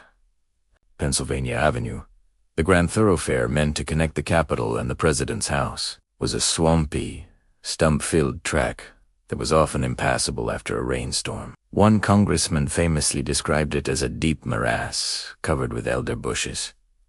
There were no sidewalks, no streetlights, and very few amenities. Housing was the biggest problem. There were only a handful of boarding houses available, forcing congressmen, cabinet secretaries, and clerks to live in cramped, shared quarters. Strangers were forced to become roommates, often sleeping 2 or 3 to a room. It was a far cry from the private residences they had enjoyed in Philadelphia. One senator wrote home complaining about the wilderness city, and the general sentiment was one of grumbling disappointment. The European diplomats who arrived were utterly appalled. They saw this rustic, half-built town as a joke, not a serious national capital. And yet, despite the mud, the mosquitoes, and the miserable living conditions, the government got to work. In November of 1800, President John Adams delivered his 4th annual address to a joint session of Congress, the first ever to be held in the new Capitol building. It was a moment of immense symbolic importance. It spoke of the prospects of a residence not to be changed and the necessity of making the new capital worthy of the nation. In that damp, unfinished room, the American experiment took a crucial step toward permanence. The move to Washington was about more than just a change of scenery. It was a profound statement. By placing the capital in a new, purpose-built city, beholden to no single state, the founders were emphasizing that this was a truly federal government, representing all the people. It severed the government from the influence of a powerful commercial hub like Philadelphia and planted it in a neutral territory, a blank slate upon which a national identity could be built. The early years were tough. Life in Washington was isolated and uncomfortable. Many predicted the project would fail and the government would be forced to move again, but they persevered.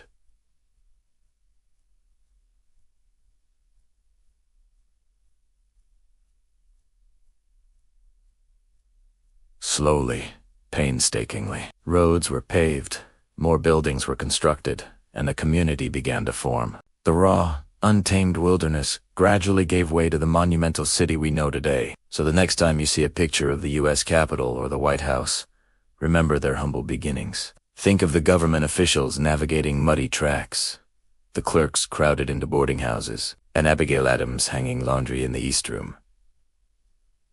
The move to Washington in 1800 was not a glamorous affair. It was a messy, difficult, and uncertain undertaking. But it was also an act of incredible faith in the future of the United States, a belief that from a swampy wilderness, a great and enduring capital, and a great and enduring nation could rise. Thank you so much for joining me on this deep dive into a fascinating chapter of American history. If you enjoyed this video, please give it a thumbs up. And do not forget to subscribe and hit that notification bell so you don't miss our next journey into the past. We'd love to hear your thoughts in the comments below. Until next time, stay curious.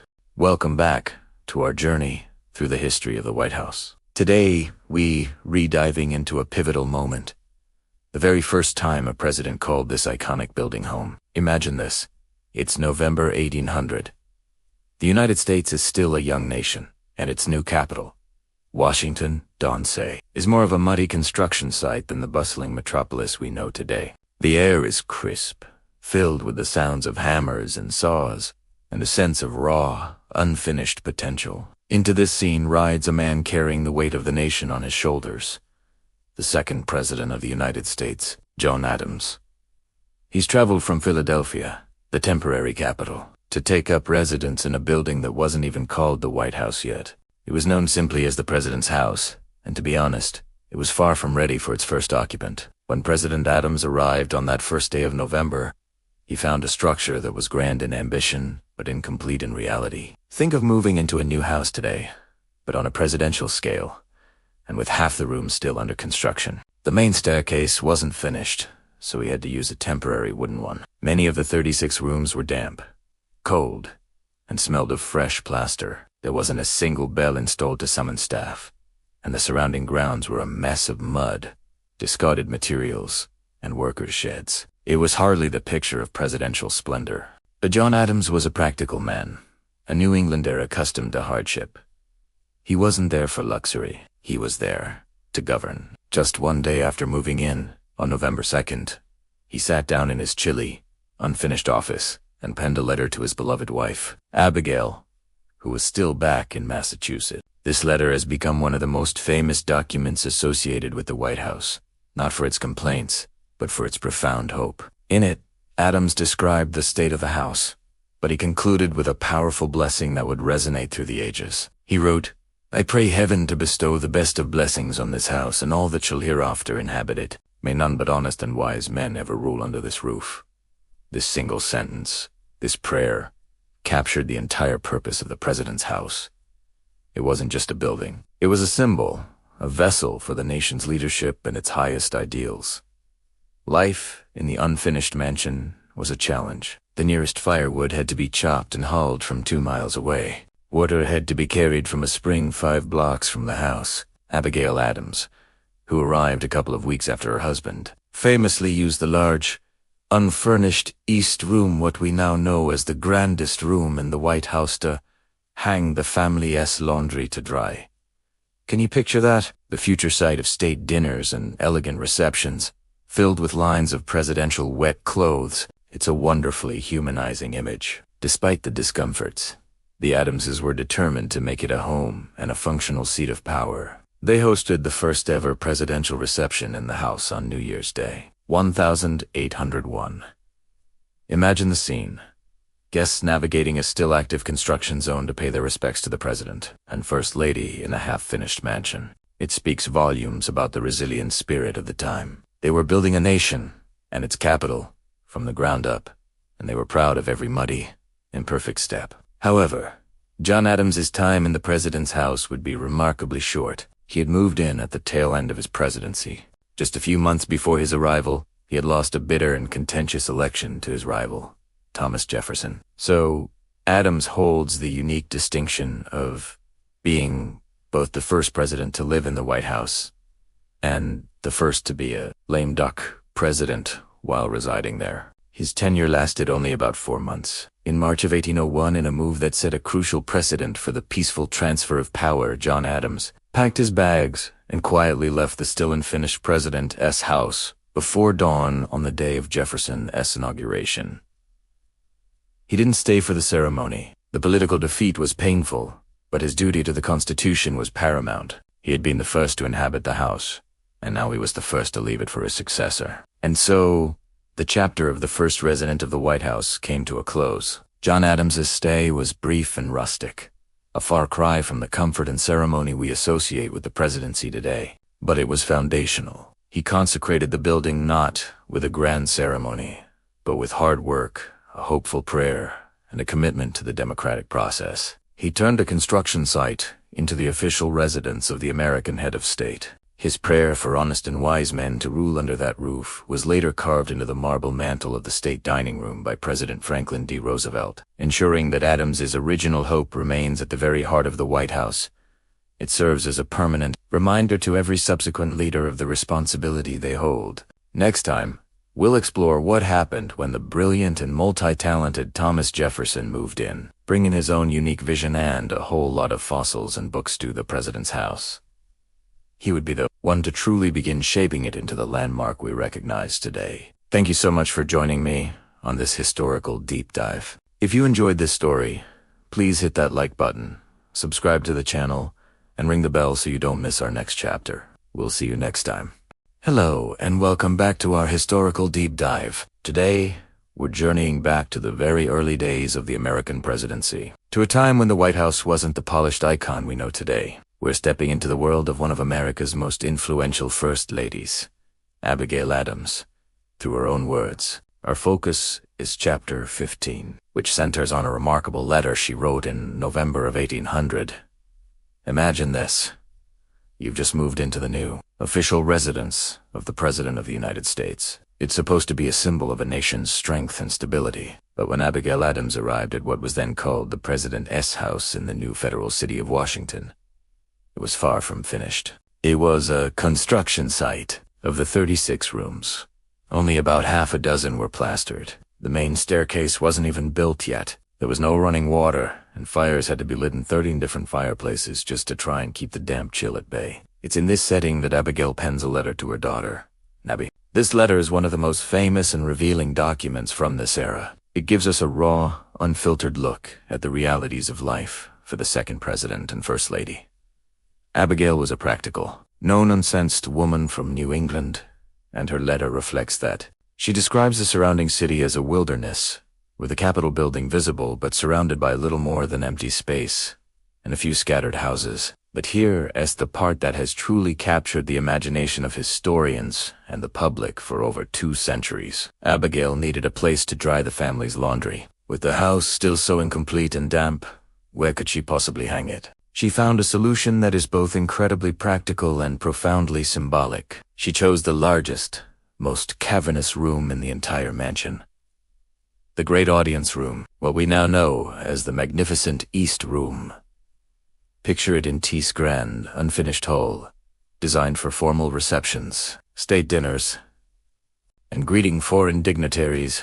Abigail Adams strung up lines and hung the presidential laundry to dry. It's such a powerful image. It perfectly encapsulates the state of the new Nashana grand, ambitious dream that was still very much a work in progress. It was a project filled with immense potential, but on a day-to-day basis, it was all about rolling up your sleeves and dealing with the practical challenges, even the most mundane ones like laundry. This single act speaks volumes about Abigail's character. She wasn't daunted by the grandeur or the primitive conditions. She was a partner to her husband, President John Adams, in every sense of the word. She was managing a household under difficult circumstances while also serving as her husband's closest advisor and confidant. Her famous letter isn't just about the hardships. It's also filled with her sharp observations on politics and her unwavering hope for the future of the Republic. She writes about the house having a beautiful situation, acknowledging the vision behind its placement. Despite the inconveniences, she understood the long-term importance of what they were building, not just the physical structure, but the institutions of government. The image of laundry hanging in the East Room isn't one of disrespect, but of domestication. It's about turning this massive, cold, public building into a home. It's a reminder that at the heart of all the lofty ideals and political maneuvering were real people, with real daily needs. Abigail's letter gives us a perspective we wouldn't get from official government records. It's personal. It's relatable. It grounds the larger-than-life figures of early American history in a reality we can all understand. Who hasn't had to figure out a practical solution to a household problem? But to do it on such a grand stage, at such a pivotal moment in history, is what makes her story so compelling. This letter also sets the stage for the future of the White House. The East Room would eventually be completed and become the site of countless historic events. It would host weddings, funerals, celebrations, and momentous bill signings. But it all started here, in Tis Humble.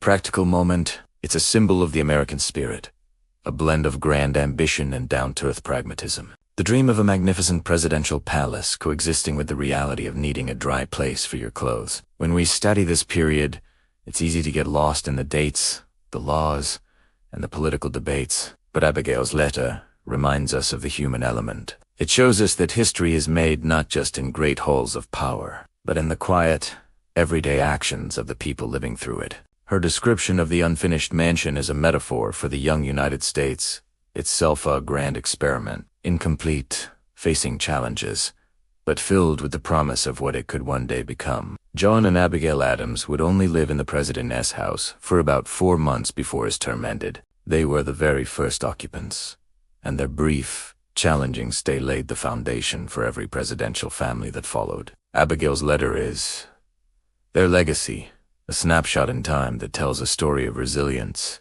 practicality, and hope. It's a testament to the woman who saw an empty, cavernous hall and thought, "This will do just fine for the laundry." So, the next time you see a picture of the elegant East Room, with its glittering chandeliers and polished floors, take a moment to remember its very first use. Remember Abigail Adams and her laundry lines, a simple act that beautifully symbolizes the humble beginnings of a grand American dream. It's a powerful reminder that even the greatest national symbols have roots in everyday human life. Thank you so much for joining me on this journey back in time. I hope you found this glimpse into Abigail Adams's world as fascinating as I do. If you enjoyed this video, please give it a thumbs up, and don't forget to subscribe and hit that notification bell so you won't miss our next historical adventure. We'll see you in the next chapter.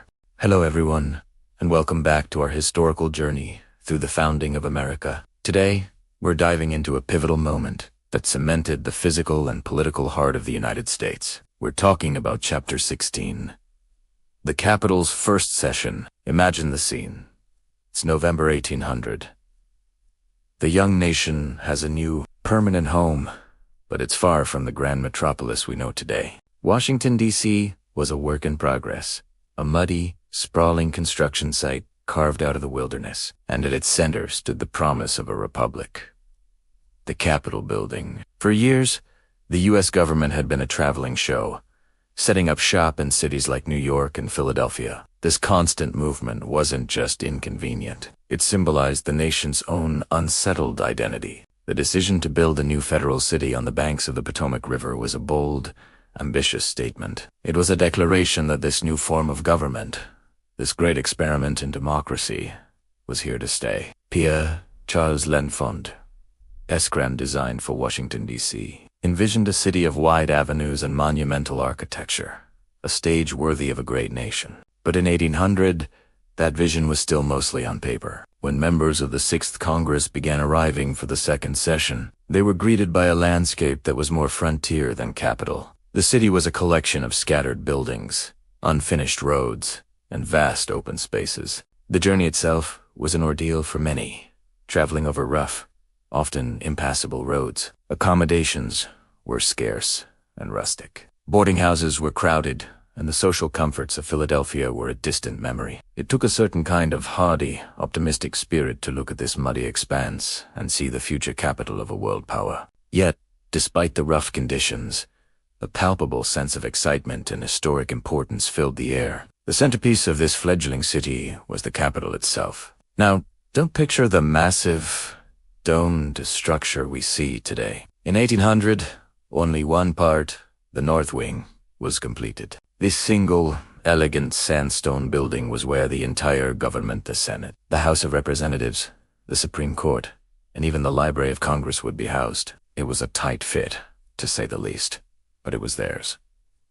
It was a permanent home. On November 17, 1800, President John Adams arrived in the city. A few days later, on November 22nd, he stood before a joint session of Congress assembled inside that newly finished North Wing to deliver his 4th annual address. This wasn't just another speech. This was the inaugural act, and the nation's new legislative home. As Adams spoke, his words echoed in the chambers, consecrating the building and the city as the official seat of the U.S. government. He congratulated the members on their new permanent location and spoke of the nation's prosperity and its place in the world. Think about the symbolism of that moment. For the first time, the legislative and executive branches were operating in a city specifically created for that purpose. The government was no longer a guest in another state's city. It had its own district, a federal territory accountable to the nation as a whole. This move physically separated the national government from the influence of any single state, reinforcing the federalist principles upon which the country was built. It was a profound statement of national unity and permanence. The session that followed was a busy one. Lawmakers, huddled in their new, and likely chilly, quarters, debated the critical issues of the day. One of the most significant tasks they faced was a direct result of the recent and incredibly contentious presidential election of 1800. The electoral vote had resulted in a tie between Thomas Jefferson and his running mate, Aaron Burr. According to the Constitution at the time, this threw the decision to the House of Representatives. So, within these new walls, one of the first great constitutional crises of the young republic unfolded. For days, the House was deadlocked. Ballots were cast again and again, with neither Jefferson nor Burr able to secure the majority. The nation held its breath, with the peaceful transfer of power, a cornerstone of their new government, hold. The drama inside the new Capitol was intense. Finally, after 36 ballots and a great deal of political maneuvering, the deadlock was broken. Thomas Jefferson was elected president. This peaceful resolution, happening right there in the brand new Capitol, proved that the institutions of the Republic were strong enough to withstand even the most bitter political divisions. The first session in Washington, D.C. was more than just a change of address. It was a milestone that grounded the abstract ideals of the Constitution in stone and soil. It marked the beginning of Washington, D.C.'s transformation from a muddy construction site into the iconic Capitol we recognize. Every debate held, every law passed in that first session, added another layer to the foundation of American democracy. It was the moment the government truly came home. The rough-and-tumble reality of 1800, the mud, the unfinished buildings, the political battles only makes the story more compelling. It shows that great nations aren't born in pristine palaces. They are built, step by step, with perseverance, compromise, and an unwavering belief in a shared future. Thank you so much for joining me on this deep dive into a crucial and often overlooked chapter of American history. It's these moments that truly define the character of a nation. If you enjoyed this video and want to continue exploring the past with us, please hit that like button. And don't forget to subscribe and turn on notifications so you won't miss our next chapter. We love hearing from you, so leave your thoughts and questions in the comments below. Until next time, stay curious. Imagine, for a moment, a city born not from centuries of slow growth, but from a grand, ambitious idea. A city destined to be the heart of a new nation, a symbol of liberty and democracy for the world to see. Now, imagine that same city, in its infancy, being called a city of mud, a capital of miserable huts, and a backwoods settlement in the wilderness. This wasn't some exaggerated fiction. This was the harsh reality for Washington, D.C. in its earliest years. Welcome back to our journey through the annals of history. Today, we're diving into the muddy, mosquito-infested, and often mocked beginnings of the American capital. It's a story of grand visions clashing with a challenging reality. A tale of how a beacon of democracy rose from what many considered a swampy backwater. After the contentious decision to place the capital on the banks of the Potomac, the real work began. But building a city from scratch is no small feat. The visionary plans of Pierre L'Enfant, with his grand avenues and monumental spaces, looked magnificent on paper. On Tigrund, however, things were different. The reality was a sprawling construction site, a landscape of raw earth, felled trees, and half-finished buildings scattered across a vast, empty terrain. The first government officials and congressmen who arrived in November of 1800 were in for a rude awakening. Instead of the bustling metropolis they might have envisioned, they found a sparse collection of structures connected by little more than dirt tracks. When it rained, these tracks transformed into impassable rivers of thick, sticky mud. Carriages would get stuck, and pedestrians had to navigate treacherous, ankle-deep muck just to get from their boarding houses to the Capitol. One of the most vocal critics was Oliver Wolcott Jr., the second Secretary of the Treasury. In a letter to his wife, he didn't mince words. He described Washington as having no fences, gardens, nor the least appearance of business, save for the construction of the federal buildings. He lamented the vast distances between anything of importance, complaining that people were scattered as if they had been dropped from the clouds. It wasn't just the inconvenience, it was the profound sense of isolation. And then there were the living conditions. Accommodations were scarce and rudimentary. Most congressmen lived in crowded boarding houses, often several to a room. These weren't luxury hotels. They were basic, often uncomfortable dwellings where politicians from different states and with vastly different viewpoints were forced into close quarters. You can only imagine the dinner table conversations, arguments that took place in these establishments. It was a far cry from the sophisticated social scenes of Philadelphia or New York. The previous temporary capitals, Abigail Adams, the wife of President John Adams, and the very first First Lady to occupy the President's house. What we now know as the White House famously described her new home as a castle that was barely habitable. The building was massive and drafty, with many rooms still unfinished. She complained that it needed 30 servants to run properly, yet there was a severe shortage of firewood to heat its cavernous spaces. In one of her most famous letters, she detailed how she hung the family's wet laundry to dry in the unfinished East Room, the very same room where grand receptions and state ceremonies would one day be held. This single image perfectly captures the strange mix of grandeur and rustic hardship that defined early Washington. The natural environment itself was an adversary. The city was built on low-lying ground near the river, making it a perfect breeding ground for mosquitoes. And these weren't just a nuisance. They carried diseases like malaria, which was a very real and present danger. Summer in Washington was notoriously unhealthy, a season of sickness that residents called the sickly season. Many who could afford to, including government officials, would flee the city during the hot, humid months to escape the oppressive heat and the swarms of disease-carrying insects. European diplomats and visitors were particularly scathing in their assessments. They were accustomed to the ancient, magnificent capitals of Europe: London, Paris, Vienna, with their rich history, dense populations, and cultural institutions. To them, Washington was a joke. The Irish poet Thomas Moore, visiting in 1804, penned a satirical poem that captured the sentiment perfectly, calling it this embryo capital, where fancy seas, squares and morasses, obelisks, in trees. Others called it the wilderness city, bog.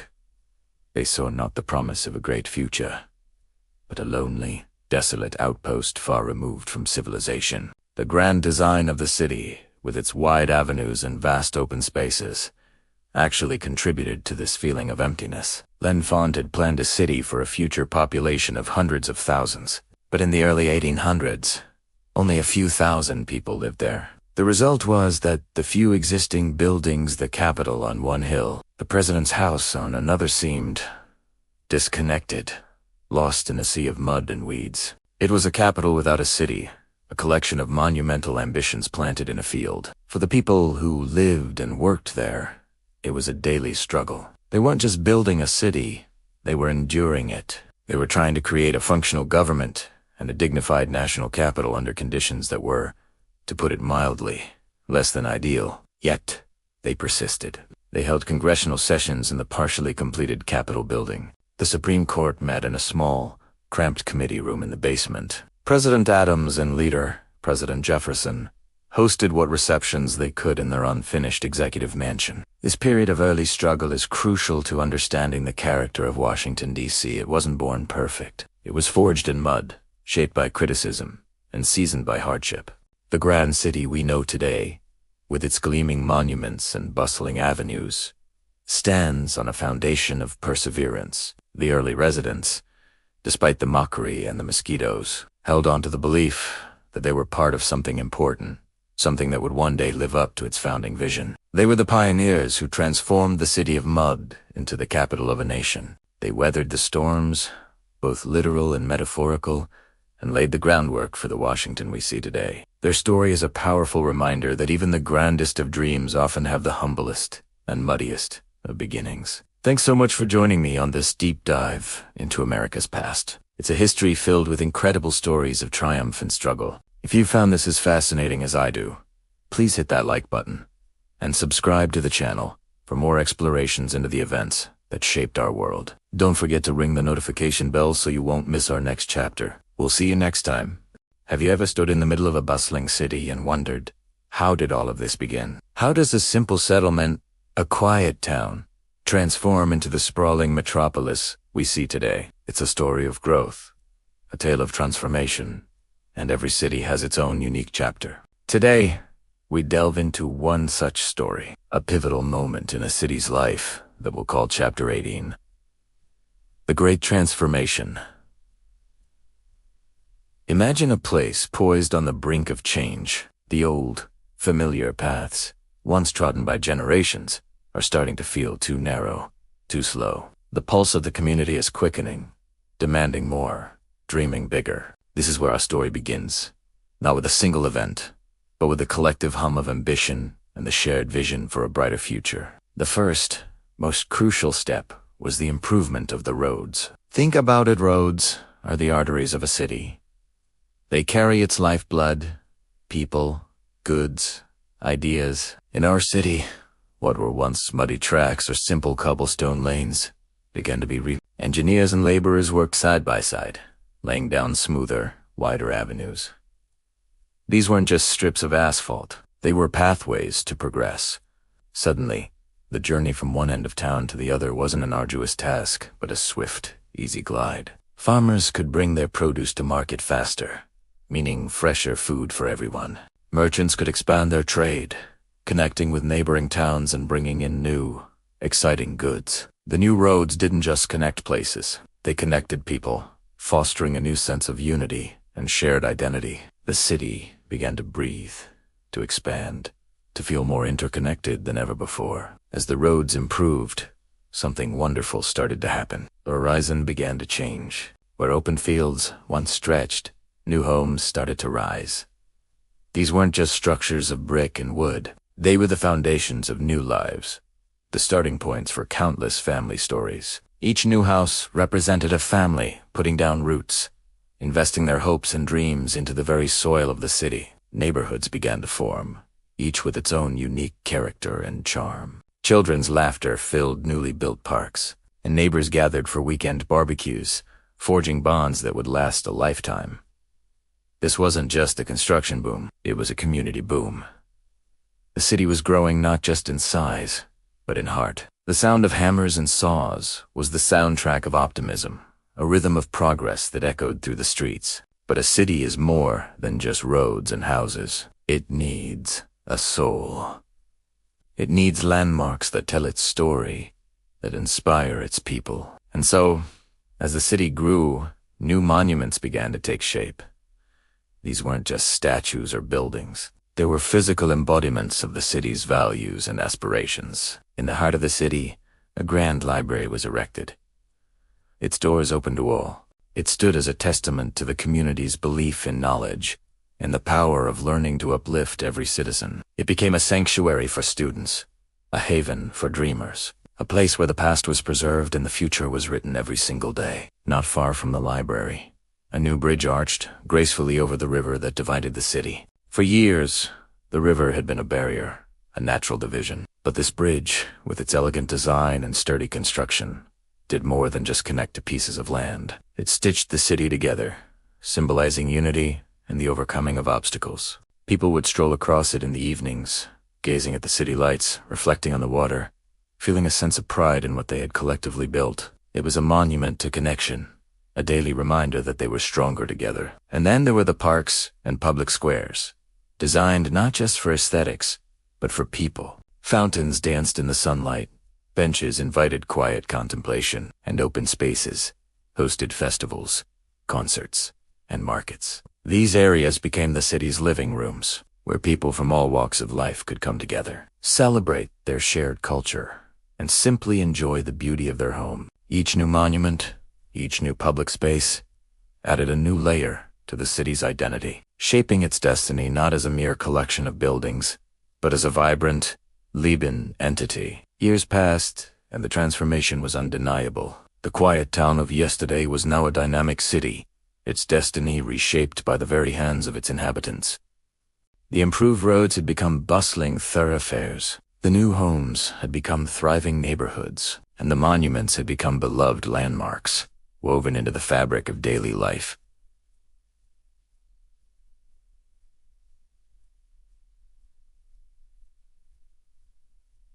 This growth wasn't accidental. It was the result of a conscious choice, a collective effort to build a better future. The city had grown, yes, but more importantly, it had transformed.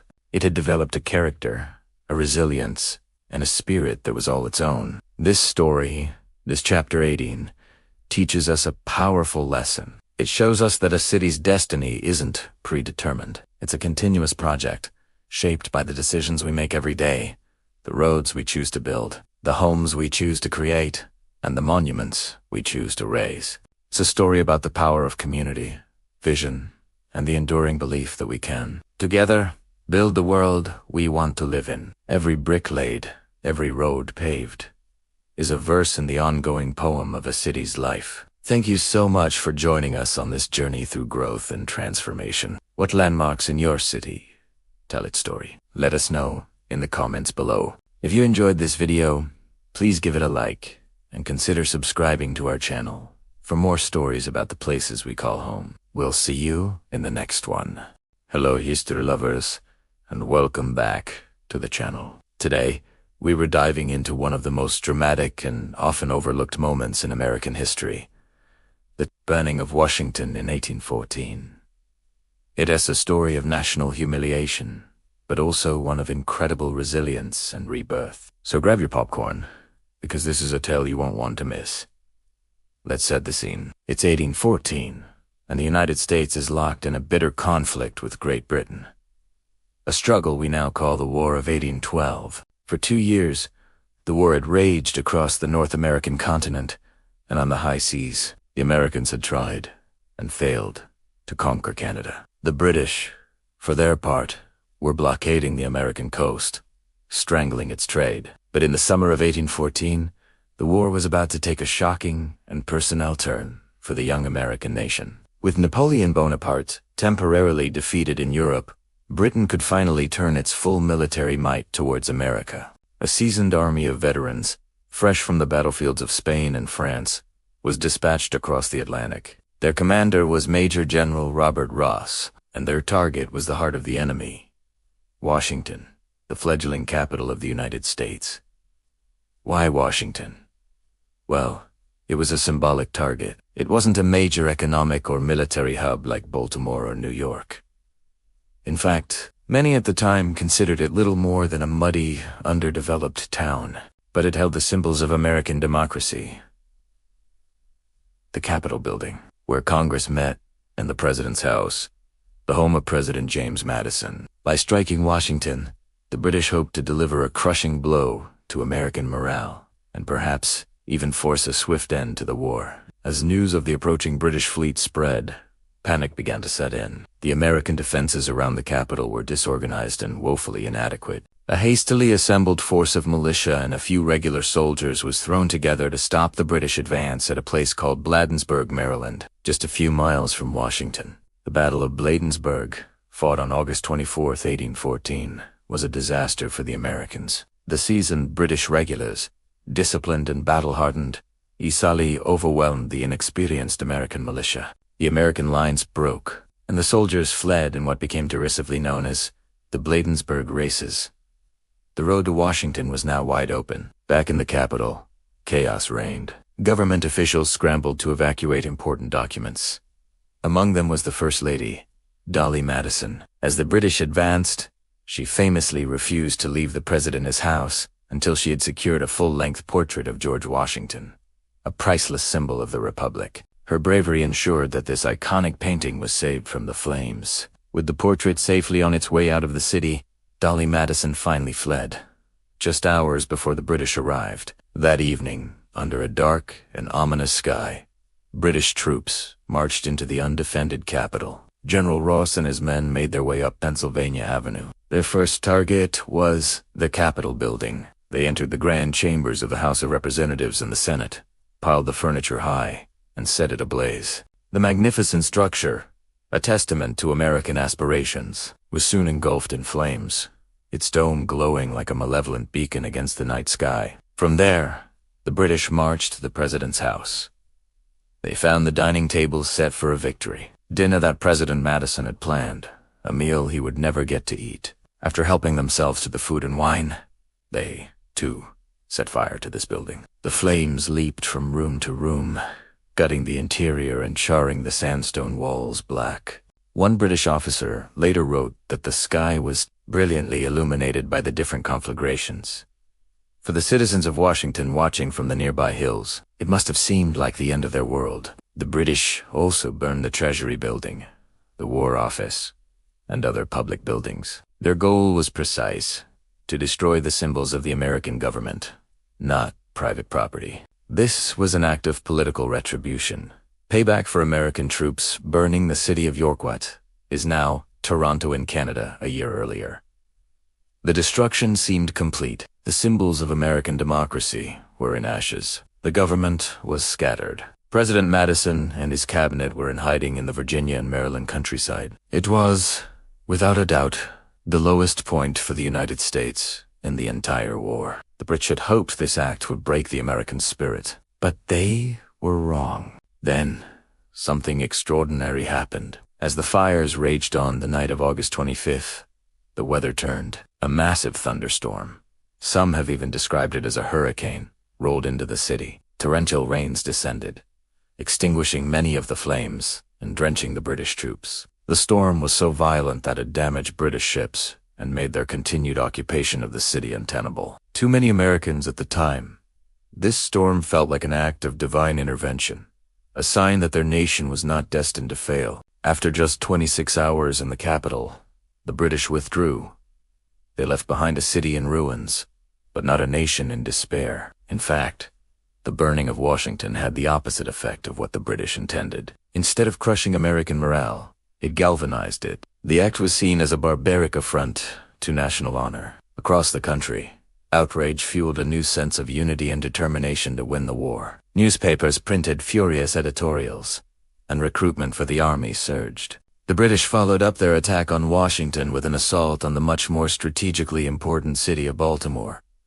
But this time the Americans were ready. The determined defense of Fort McHenry in Baltimore Harbor, which inspired Francis Scott Key to write the Star-Spangled Banner, proved that the American spirit was far from broken. The victory at Baltimore, coming so soon after the humiliation in Washington, was a massive morale boost. In the aftermath, the question was what to do with the ruined capital. Some politicians argued for abandoning Washington and moving the capital to a more established city like Philadelphia or New York.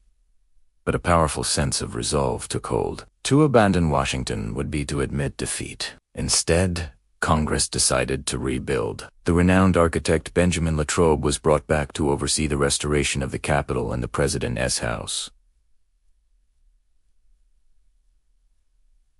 The President's house, with its fire-blackened sandstone walls, was painted a brilliant white to cover the scorch marks. It soon became popularly known as the White House, a name that would become official decades later. The Capitol was also rebuilt, grander than before. The message was clear.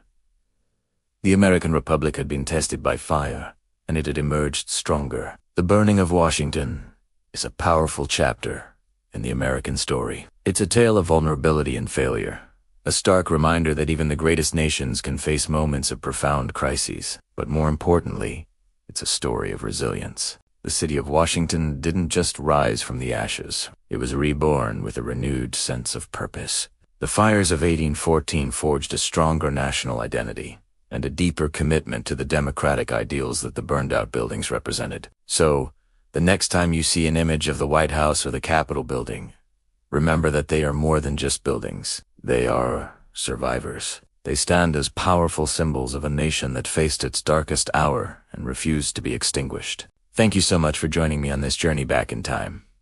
What do you think is the most surprising part of this story? Let me know in the comments below. And if you enjoyed this video, please give it a thumbs up, subscribe to the channel, and hit that notification bell so you don't miss our next historical deep dive. We'll see you in the next video. Hello and welcome back to our journey through the history of Washington, D.C. We've reached our final chapter, the lasting legacy. This isn't just about a city. It's about the enduring symbol that D.C. has become for the entire world. From its very inception, Washington, D.C. was more than just a collection of buildings and streets. It was a bold experiment, a physical manifestation of an idea that a government could be of the people, beat the people, for the people. When Pierre L'Enfant laid out his grand vision, he wasn't just planning a city. He was sketching the blueprint for a nation's aspirations. He envisioned broad avenues and open spaces, not just for aesthetic beauty, but to symbolize the openness and accessibility of this new form of government. The Capitol building on its hill, the White House, as the people's house of re-element, was designed with profound meaning. Think about the world in the late 18th century. It was a world of kings, emperors, and aristocrats. The notion of a purpose-built capital for a republic was revolutionary. D.C. became a beacon, a tangible piece of evidence that this American experiment in democracy was real and intended to last. For generations of immigrants who saw the dome of the Capitol or the statue of Lincoln, it wasn't just architecture. It was a promise of freedom, a chance to escape tyranny and build a new life. This city, from its very foundations, was built on the ideals of liberty and justice for all. Over the centuries, D.C. has been the stage for our nation's greatest triumphs and most profound struggles. It's where laws that have shaped the lives of millions have been debated and passed. It's where the fight for civil rights found its most powerful voice. When Martin Luther King Jr. stood on the steps of the Lincoln Memorial and shared his dream, he wasn't just speaking to the crowd before him. He was speaking to the nation and the world from the very heart of American democracy. The National Mall transformed from a simple park into America's public square, a place for celebration, for protest, for unity, and for remembrance. This legacy of being a stage for history is crucial. The city has witnessed inaugurations that have set the course of the future and solemn processions that have mourned the loss of leaders. It has hosted peaceful protests that have bent the arc of the moral universe towards justice. Every march, every speech, every gathering on its grounds has added another layer to its story, reinforcing its role as the epicenter of the American dialogue. It's a city that breathes history, where the echoes of the past resonate on every corner, reminding us of the struggles and sacrifices made in the name of progress. But DC's legacy isn't confined within American borders. Globally, Washington, D.C. is seen as the capital of the free world. It's a hub of international diplomacy, where leaders from across the globe come to negotiate, to form alliances, and to address the world's most pressing challenges. The embassies lining Massachusetts Avenue are more than just diplomatic outposts. They are a testament to DC's central role in the global community. When news breaks from Washington, the world listens, because the decisions made here have a ripple effect that touches every continent. This global significance also makes DC a symbol of democracy itself. For people living under authoritarian regimes, the images of peaceful transitions of power, of vigorous debate in Congress, and of citizens freely assembling to voice their opinions represent a powerful alternative. The city embodies the ideal that power should be derived from the consent of the governed. It's a living, breathing case study in democratic governance, with all its complexities, its frustrations, and its ultimate resilience. This symbolic power inspires activists, encourages reformers, and gives hope to those who yearn for freedom in their own lands. Of course, the legacy of Washington, D.C. is not without its complexities and contradictions. It's a city that was built, in part, by enslaved labor, a stark reminder of the nation's original sin. The fight for DC's own statehood and full voting representation continues to this day, a poignant irony in the heart of a nation founded on the principle of no taxation without representation. These struggles are not blemishes on its legacy. They are an integral part of it. They show that the work of democracy is never finished. The city itself is a constant reminder that the ideals it represents must be continually fought for, expanded, and perfected. The monuments and memorials that grace the city are not just tourist attractions.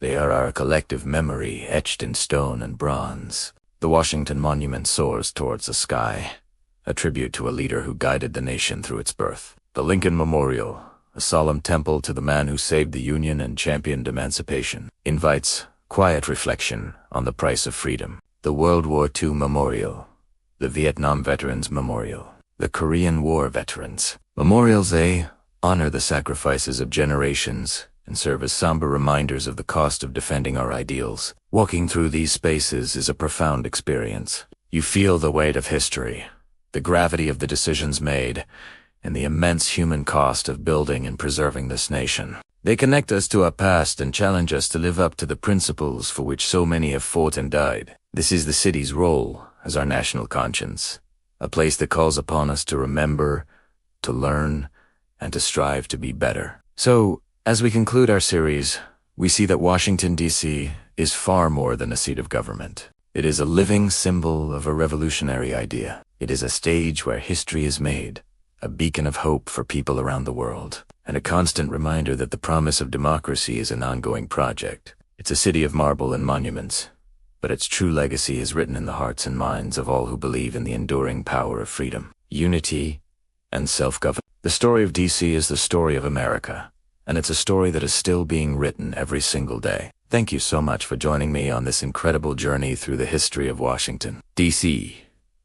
I hope you've enjoyed it as much as I have. If you found this series valuable, please hit that like button, subscribe to the channel, and ring the notification bell so you don't miss our future explorations. Until next time, take care and keep exploring history.